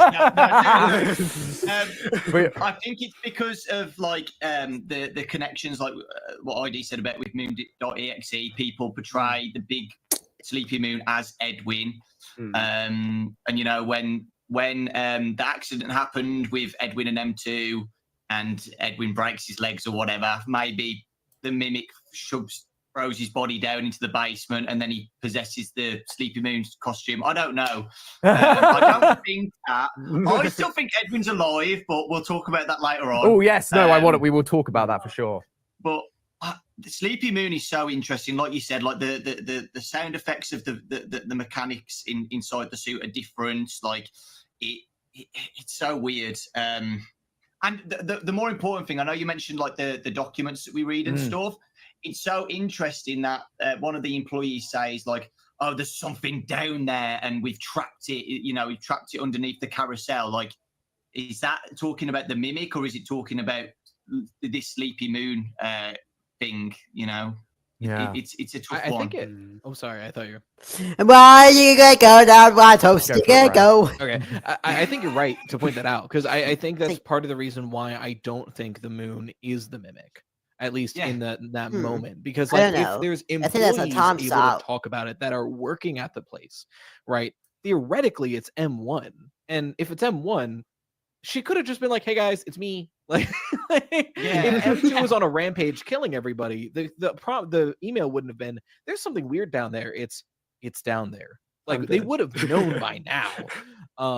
That's I whether or not it's likely, I'm so partial to the Portal Ratman styled. We have an employee that's gone crazy down there and he's just hungry, right? I like that theory a lot, whether or not it's accurate, because I think there's evidence there to suggest it, and it's something that is dark in a way that is still approachable for a Five Nights at Freddy's game. Yeah, feels very old school. Yeah, I think but it's not like it's not too graphic, it's not too dark, it's hinted at, and you can get there. Yeah. John, I think they made it purposely vague. I mean, the truth is, like, they put emails in the game that say employees, employers are saying we need to trap this thing down in the basement. Do not go down there. There's a passcode protecting it. Don't tell Edwin. So Edwin is still alive. And this thing is trapped in the basement, and it seemingly is separate from the mimic stuff that's going on. But there's also a giant hole in the roof where the mimic could have easily jumped down, went into the costume, and and took control of it. I don't know. I think the mechanical noises tell me it's some sort of robot. I don't know why part of me thinks like it's this custom endoskeleton, like it's the daycare attendant endoskeleton from Security Breach, because we thought that was like an old endoskeleton. And because it walks like the same way as like the daycare attendant, like this like wobbly walk. I don't like it. Feels like this separate creature that was like a urban myth left in the basement, that was locked in the basement. I don't know. It's purposely left vague. And it's one of those ones where I think it's that option of like, it could be anything. It also is one of those mysteries, and we get a lot of these in FNAF, where it's like, how much does this matter? How much does this matter? To, like, it's a cool mystery, and so it's a fun thing to like theorize about and have ideas about what it is. But it may not. Again, it might. If it's the daycare attendant, it very well might. But it doesn't. It doesn't immediately feel like this one detail is gonna solve the entire mystery. All right, I'm gonna go down there as soon as I but I was gonna make it lag. I'm gonna go on break. I'm gonna top, but I want to see something quickly before I do go. Take something quickly before I do go on break.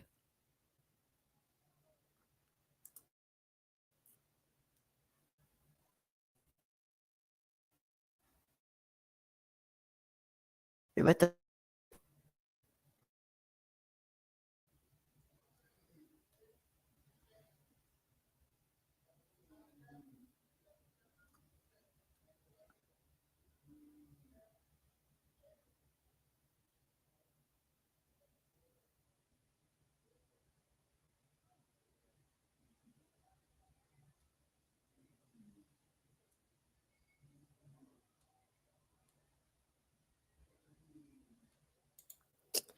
Yeah, that's all right. So I had to take something. All right.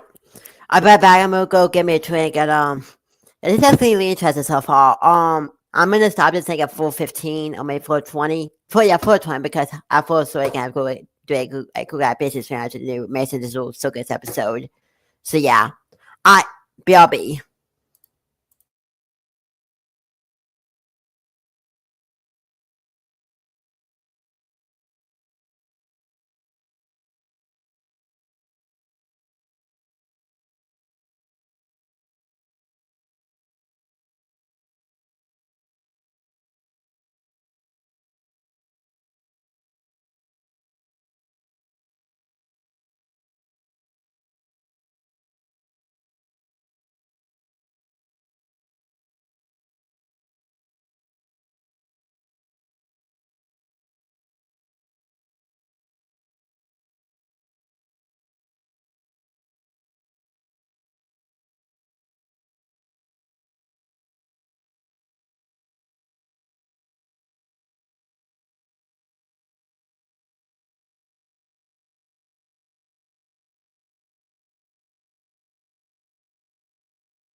I'm back. Alright, so give me take back. So can see chance I think I said yeah 4:20, but I think being at 24 more minutes.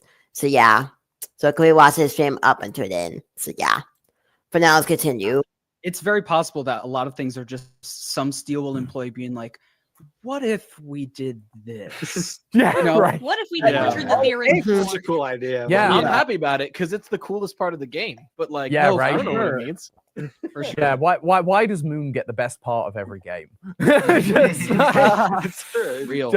But no, I believe I can't remember where. I don't know if it was your interview, Dorka, or not. I feel like there was a thing from Scott recently where he talked about the fact that I know in one of his interviews he said like, "Oh, I didn't give them the story, and I had to kind of course correct." And then, but I feel like later there's been a statement where he's talked about it may have been your interview, John, with Steel Wool, where it was talking about the Steel Wool are getting to have a little bit more freedom or are taking a bit more control. Scott kind of goes to them with the overall thing, but he's letting them kind of run. A bit more that was show. Daco's interview with yes, Evan. Yeah.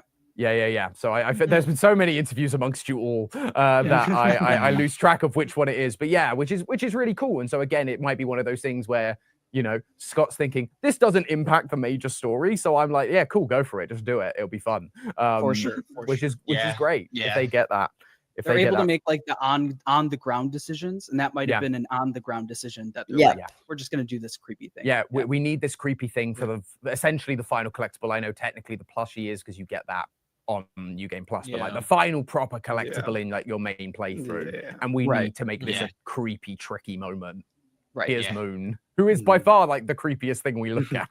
But that's also where you find the note about the we expected blah blah blah blah blah. Yeah.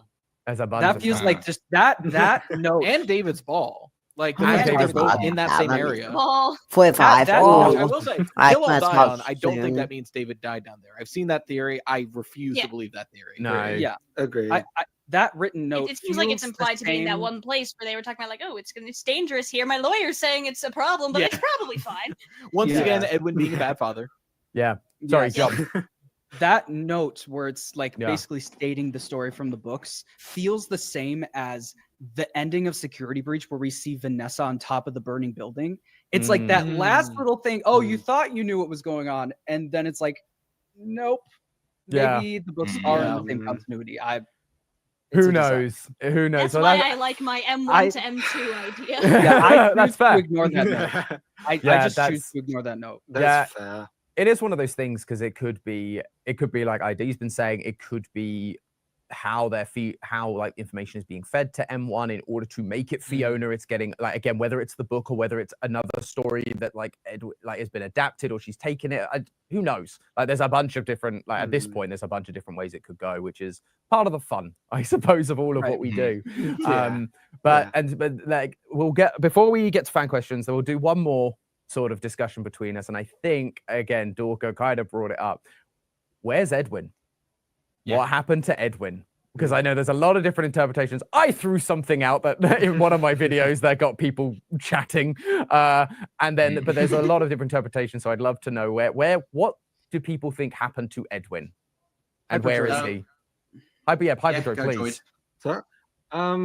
I think the game is definitely like they're purposely making you think that he's dead. Like they're trying to imply he's dead, but they've left it vague enough where if they wanted to bring him back, they could definitely do it, and it wouldn't mess with anything. So I think like you don't see a for body. now for now I'm waiting to the next game. That's what I'm doing. I saw your theory, Tom, about the king in Princess Quest. I actually really like that. I don't think that means he's Old Man Consequences in... I knew could pick it up. Finally! Finally! In Princess Quest. That I like that. I said it like open avatar. That was something I didn't explain too much because that was my bad a little bit because I thought this had been around for a little bit longer. No, because in the files of... No, I think what Darko the file name is OMC in the files, and so that's the connection. But again, depending on your interpretation of the games being games, I don't think everyone is not making consequences. Again, that's the character they've seen. We said saying, oh, we're going to rework this. And they're making crazy twists for like the FNAF. And he has the same demeanor, but it's not the ones in FNAF World or in Ultimate Custom Night is not actually Edwin. Yeah. It's just the idea of it, but the king in Princess Quest is kind of like Edwin in the code. Like as like a digital signature still around trying to fight against the mimic. Like that was kind of the rough idea. And I appreciate I didn't explain that fully. So no, it's a good point for me to be able to give some clarification. But I'm also aware that not everyone will agree with that. And it's so open. There's so many interpretations here. So I'm again interested in what other people think. I really like the idea that people have been throwing around that the Cleanovac in Edwin's office like kind of vacuumed Edwin up. I love that. Like, I just love it because the mimic also says maybe I should have a Cleanovac attachment. Oh, right. It's also the like invention that he gets so obsessed about being if that's the thing that also cleans him up at the end of his life, that's really funny. Right. I think possessing the Cleanovac.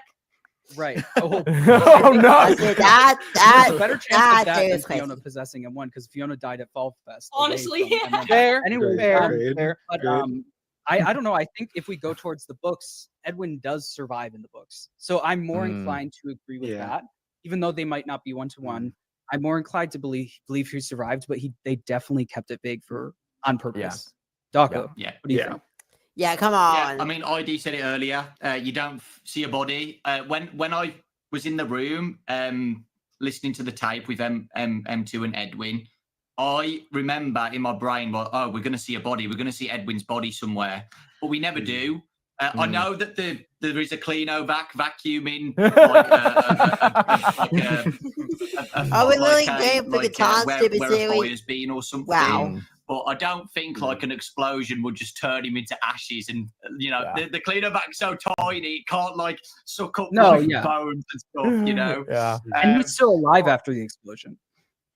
Yeah, exactly. He's still alive after the explosion. Legs are hurt, but he's alive. Maybe he dragged himself away by his hands. Yeah, that's what I mean. But, like, so he had to put money on M2, or like M2 like put him somewhere or something like that afterwards. And he manages to escape or something. I don't know. But yeah, I feel like Steele will have done that on purpose. And then at the in Security Breach 2 or something, Edwin's going to be there and we're like, oh my God, Edwin's here. Edwin's still alive or whatever. So I don't think he is dead. And I think he'll be there for the big finale of M2, the Mimic getting killed. Cool. So, yeah. I think I'm the odd man out here. I've got a no sauce on them. Why? I think he is either. I think he either crawled away by his arms, or M2 came back and shoved him into one of the costumes like it did with the technicians. Yeah, I mean, I think it is completely. I think you're right to point out that it's left ambiguous. Yeah, because just giving them that, it's the thing that Scott himself has always done, where you include a lot of ambiguous details. So 6 games later, if you want a really good twist that feels like it's been foreshadowed, you can pluck it.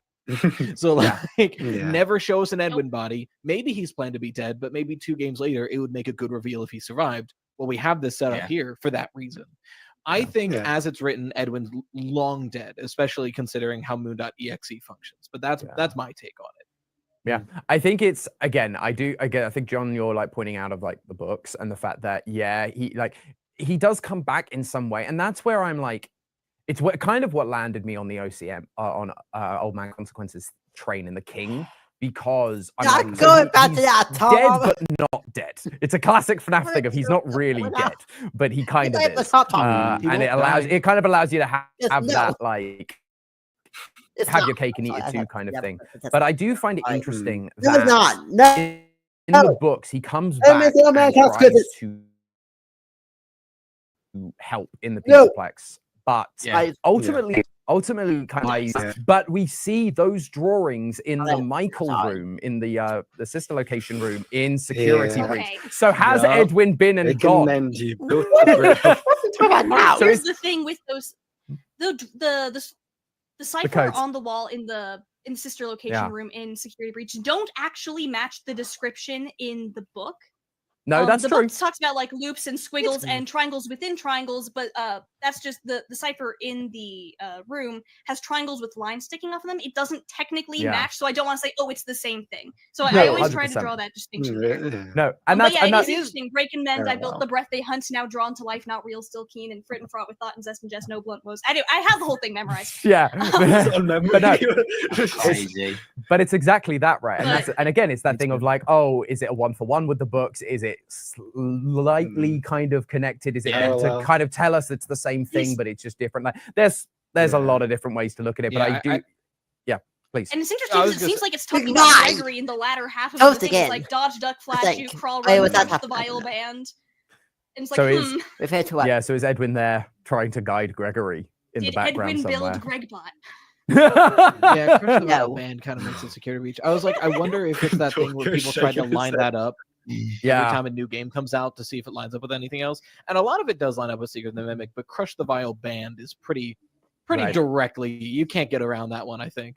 Yeah. No, it's true. It's true. And like, yeah, there's so much. There's so many little details and so many things. It's like, well, it could be this. It could also not be. But speaking of, code so much. yeah, it's a good wall code. It was It's so fun. that kind of thing is so much fun to find in a game where it takes the community like really coming together to go, right, what does this mean? Because it's not a cipher Yeah. you'd normally see. It's not, you know, it's not base 64. It's not a Caesar cipher. It's something brand new that they had to put a lot of time into coming up with like an alphabet, which is just, it's a fun thing for the community, but it also shows real dedication to wanting to do something for the community, which brings everybody together, which is fun. And as a reminder, community, figure out those tally marks because I can't. Oh yeah, the darn tally marks. You're the darn tally marks. Someone's got that's my next thing. I believe in you. I believe in you, Hyperdroid. I'm trying. And speaking of community, we're kind of hitting that point. So Bree, I would love to hand over to you and the chat. What's the time? And what kind of Like, questions? If there are any last minute is there questions we can community? take from chat So specifically? actually, Yes, we have a my best to lot go of to the end of the stream. So, Dang, it's because first if you're we waiting on the have, questions, bet. Zesty. They want to know, what is your stance on Burn Trap and Glitch Trap after Secret of the Mimic? I got a stance. Nice. Right, Well, please. then, let's go. No, This right, kind of goes please. into my most recent two-parter, which surrounds Mimic Custody, otherwise known as Jerry Springer Trap. So it's in the idea that that was the ton of bricks I was telling you about, Tom. It's essentially, it's the idea that Security Breach is a battle between two forces. Yeah. The idea of Glitch Trap being a William Afton Hold on. guided Let in me a also sense, figure it out. mimic entity, and the remnants or whatever is left of M1, whether she's a digital persona at this point, whether she's Maxis, I have my thoughts on that. But they're both fighting over the control of the body of the M2 mimic endoskeleton. The endoskeleton that's still, I think, M2 inside of it, rather. Yeah. And so it's this animating fight against that body. So to go to Burn Trap and Glitch Trap after Secret of the Mimic, I'm pretty convinced that Glitch Trap is essentially M3 or M1-A. Like I think that William Afton gets his hands on those schematics that may or may not be in the data diver, sees Fiona, goes, well, she's still around even though Fiona's dead. Can I do that to me? And starts training himself on that. So I think that's where Glitch Trap emerges from eventually. You know, that's within the data diver. Data diver gets scanned into Help Wanted, so on and so forth. As far as Burn Trap goes, Glitch Trap needs to be in the real world to do what it wants. We've all had this idea of Glitch Trap trying to get back into the real world. Yeah. I think it's a matter of, well, I remember that M2's endo is down there. Let's go see if that's workable. And when they get down there, they go, I know that corpse. Let's try that one first. Let's try this one first. and you know, whether or not that works, then there's M2's body as well.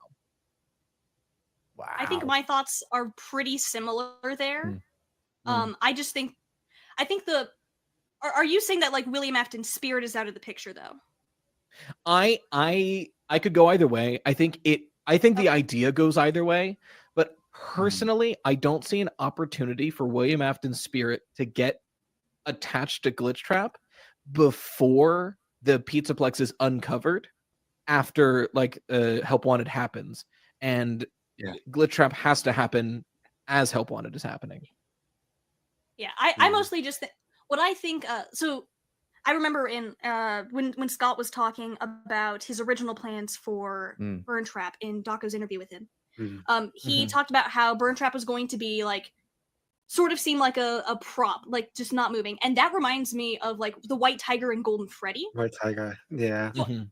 So the way I sort of think of it is, and then there was the accidental inclusion of Cassidy's name on the princess, and what like maybe they took off the name Cassidy because it's not named Cassidy, but I think that could be like I Yeah, they still did do that. I remember they the did do Vengeful that. Spirit is involved with Princess Quest.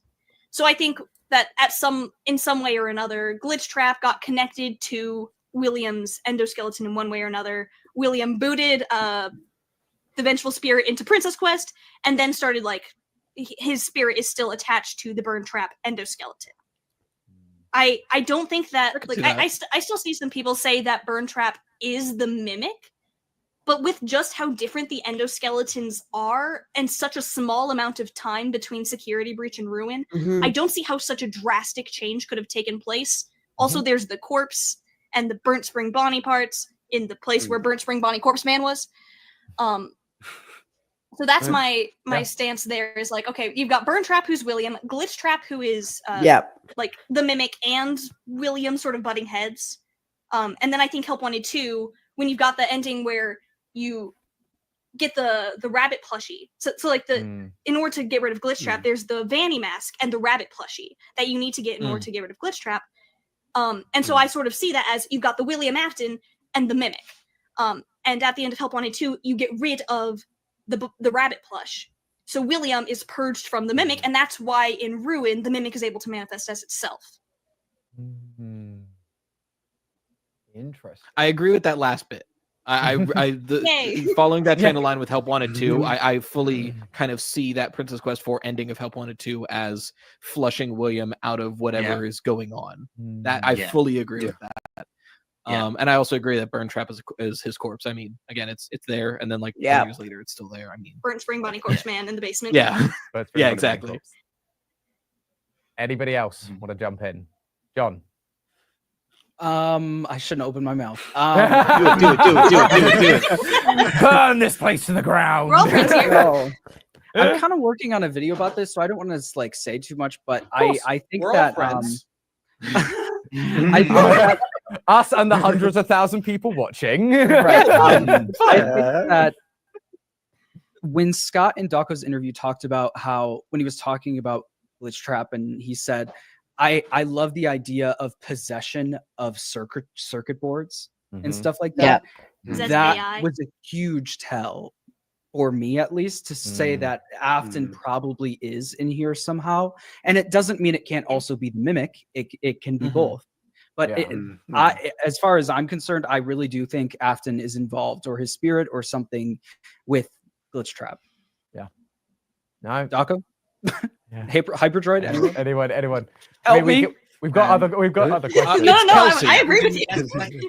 Yeah, Burn Trap is Kelsey. There you go. Burn Trap is Kelsey all along. We can pull the books there too. Maybe it's Kelsey and William. And you've got the teenage girl from the books and William Afton, and they're fighting over control of the body. There we go. There it is. We got that. Bree, do we have another one? Yes. Who on earth in the chat wants to know, who do you think is responsible for the Fall Fest fire? Ooh. So I just did a short on this, so I'll let some other people give some thoughts. Like Hyperdroid or Dorker, if you guys have thoughts, I'd love. Well, I think we're going to find out. Come on, Daco! Come on, Daco! I think we're going to get a DLC playing as Fiona or something, or somebody at Fall Fest and seeing what's going on. The fire.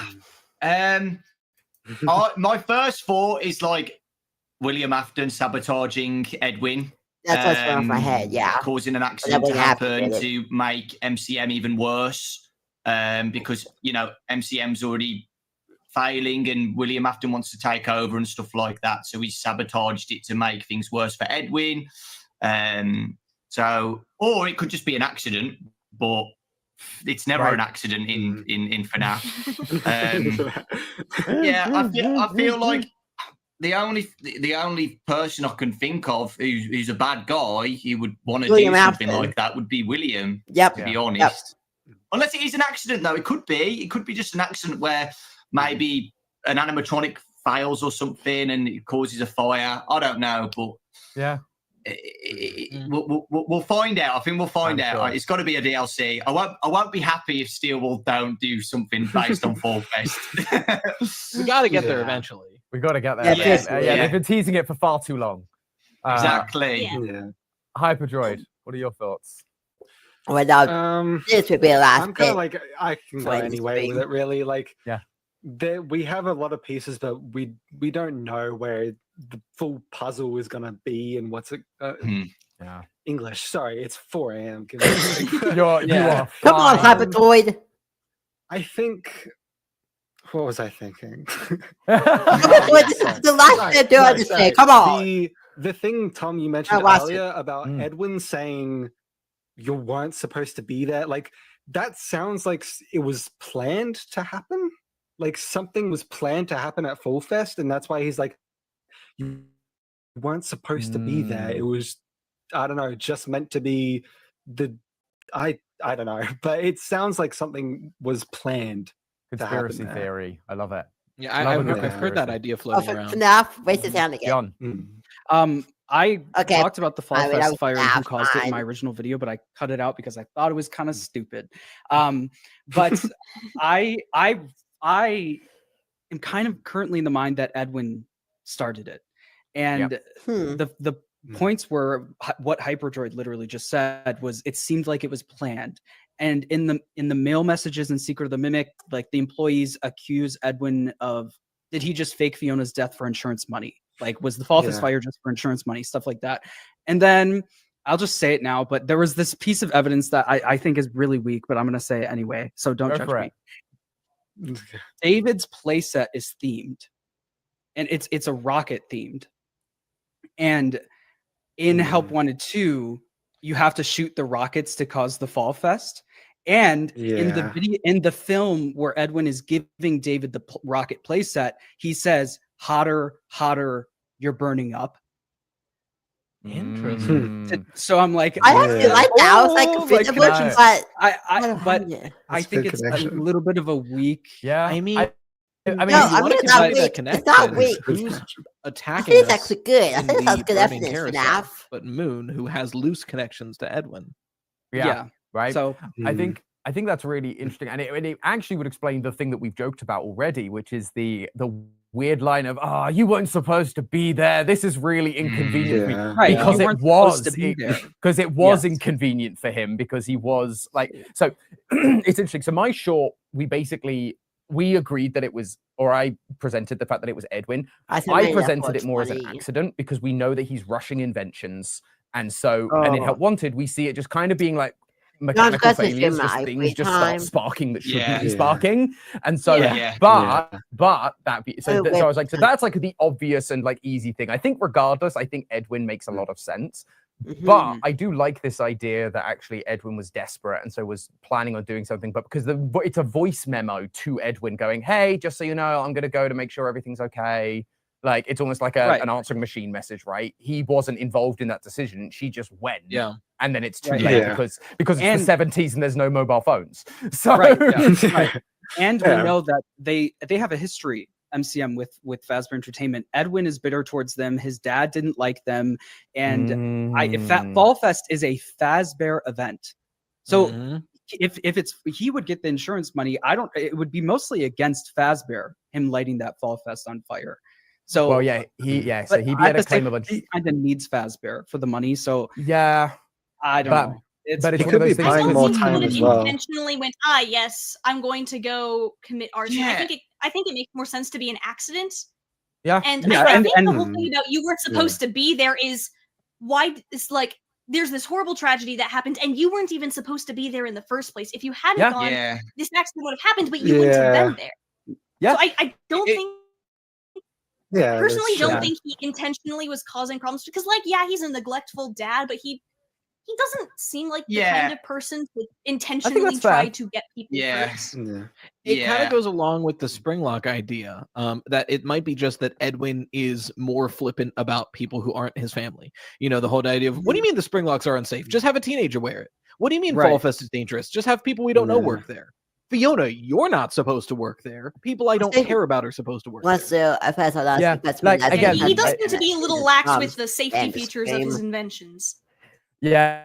It's like no company in this universe is allowed to be a good company. They all have to be neglectful. They all have to be really comically evil.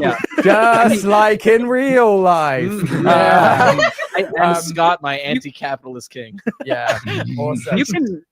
You can really spin the Fall Fest fire thing however you want. Oh, well, and there's a lot of ways to do it. And honestly, Sewell might be watching this and thinking, why are they even questioning who started the fire? We didn't Yeah, even think right. about who started the fire. Like, Yeah, who right. cares? Yeah, Fire yeah. happened, you know? And that is a nice little bow on everything, because that is Yes. the joy of all of this. Is there is a billion ways we can take. You can interpret one line to mean 5 different things. I know, John, you and I especially have gone back and forth on that over the years of going, I think he said it like this. It's like, no, I think it means this. No, and for like, sure. and that's the joy of all of it. And that's like why it's so fun to have like conversations like this. I will finish on one final question I had, which is just a super easy, non-really theory question. Right, Dorco what? kind of touched on it. There's going to be DLC for this game. What do we want it to be? Okay, so this is the What do you last think it's question. Fall Fest. Fall Fest. Fall Fest. I like the idea of a Fall Fest. Like, Yes, should please. it be Fiona's Fall Fest, or should it be a Fall Fest that's happening around the time the game takes, like actual Secret of the Mimic takes place? Because it's I think September, it's right? around the time the game takes place. Yeah, by the but time the with, game like, takes place. hints No, of what happened earlier. Sorry. Oh, okay. Yeah, that's interesting. Like mail Yeah. or audio, whatever. telling us Yeah, what and that way we happened could get earlier. ideas of like what Fazbear's doing after maybe the main events of Secret of the Mimic, and like what Yeah. they're doing with the location, while still giving us more information on what potentially went down. People I've talking been about connecting that the FNAF AR Dark Carnival feels like modern Fazbear saying, "Hey, we're holding a fall fest like we used to do. Come on down and see it." So I wouldn't doubt if something like that could be the DLC. Although the next thing they Like, should maybe we make see is Fall FNAF Fest World 83 2. that was mentioned in. Yeah, so Dreadbear was 83, so it's still so Fall Fest goes on for like another at least another 4 it years. continues. Yep. So there's real potential, and again, I think it's fun. Again, depending on your interpretation, but I know, like, you know, if you go for the parachute ending, which I think makes a lot of sense, you've got MCM is burning down. The Mimic has escaped with the data diver. Where is he going in the middle of September? Yeah. Well, if Fazbear only owns like one bit of land, where maybe the original Fall Fest is where Junior's is. So it's just across the way. And so, like, you know, as we've kind of talked about, and so it wanders over to Fall Fest and we see the Mimic kind of, and how that interaction works. Like you say, we would get to learn about what Fazbear's doing, like in the modern age a little bit more. With people, you know, you have people and notes in like newspaper in like offices about like, oh, the Fall Fest fire of 72 or whatever it was. We people say it was.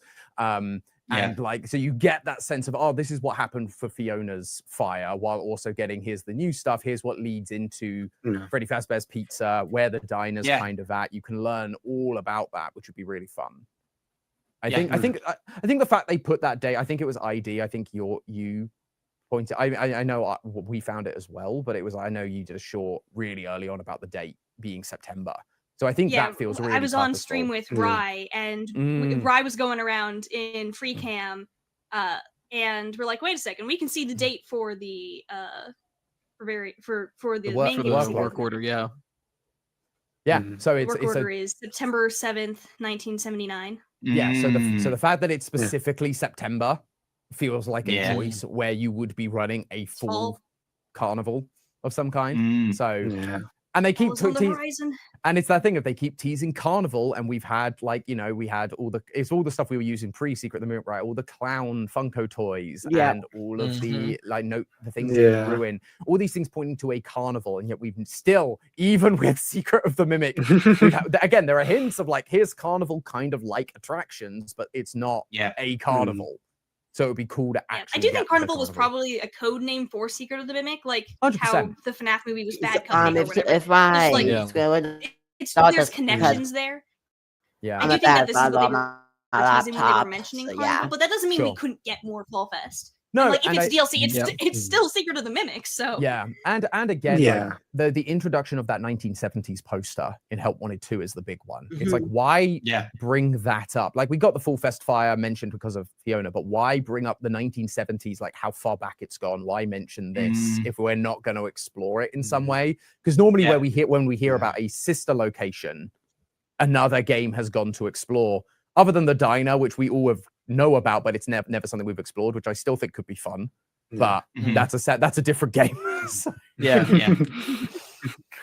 It also kind of shows the difference in approach for Fall Fest too, and I think maybe that goes into why the fire happened. Where if Fall Fest was primarily being created by Murray's Costume Manor for Fazbear, there may have been a lot more felt suits, which I think would be a lot more flammable than metal animatronics, which might be why Fall Fest makes a grand return of, look, it's safer now. Nothing's flammable anymore. Yeah, exactly. Having the cue the mimic. Yeah, cue the mimic. No, because you'd have to convince. Well, it's like everything, right? There's always an element of how does Fazbear keep convincing people to come back to their locations? It's because the true moral of FNAF is if you have enough money, you can do no wrong legally. You can buy your freedom, buy the silence of everybody. And on that note, thank you guys so much. We have kind of hit our time here. Thank you guys so much at home for watching. Remember to use code Game Theory at gamersubs.gg, the sponsors for our stream today. And remember that you can get 10% off and a free sample pack if you use the code Game Theory on the website. So please use that. But thank you guys. Thank you Hyperdroid. Thank you John for FNAF. Thank you Dorco. Thank you ID. And thank you Rai for showing up today. I hope you've had a good time. And thanks for being there. And hopefully you'd be up for doing this again. Like hopefully it'd be awesome. Course, and sorry, chat, if we didn't get to your questions, please feel free to answer them ask them down in the comments, because I'm sure myself and all of these guys will be looking for questions to answer in future theories as well. So it's always great inspiration, and we want to make sure we're answering questions you guys ask. But thank you guys so much for watching. Thank you guys for showing up. We're going to wrap up for today. And as always, remember everything we've talked about today, at the end of the day, it's all just a theory. A game theory. Thanks for watching. There we go. Thank you, Tom. I'll quit.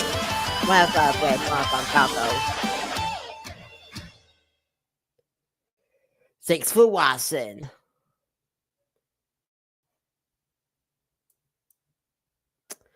There you go. On the pack I listed, we uploaded on the TT Live channel. That's what they did the last Talkback stream. So there we go. I said that was so in the last few Talkback streams.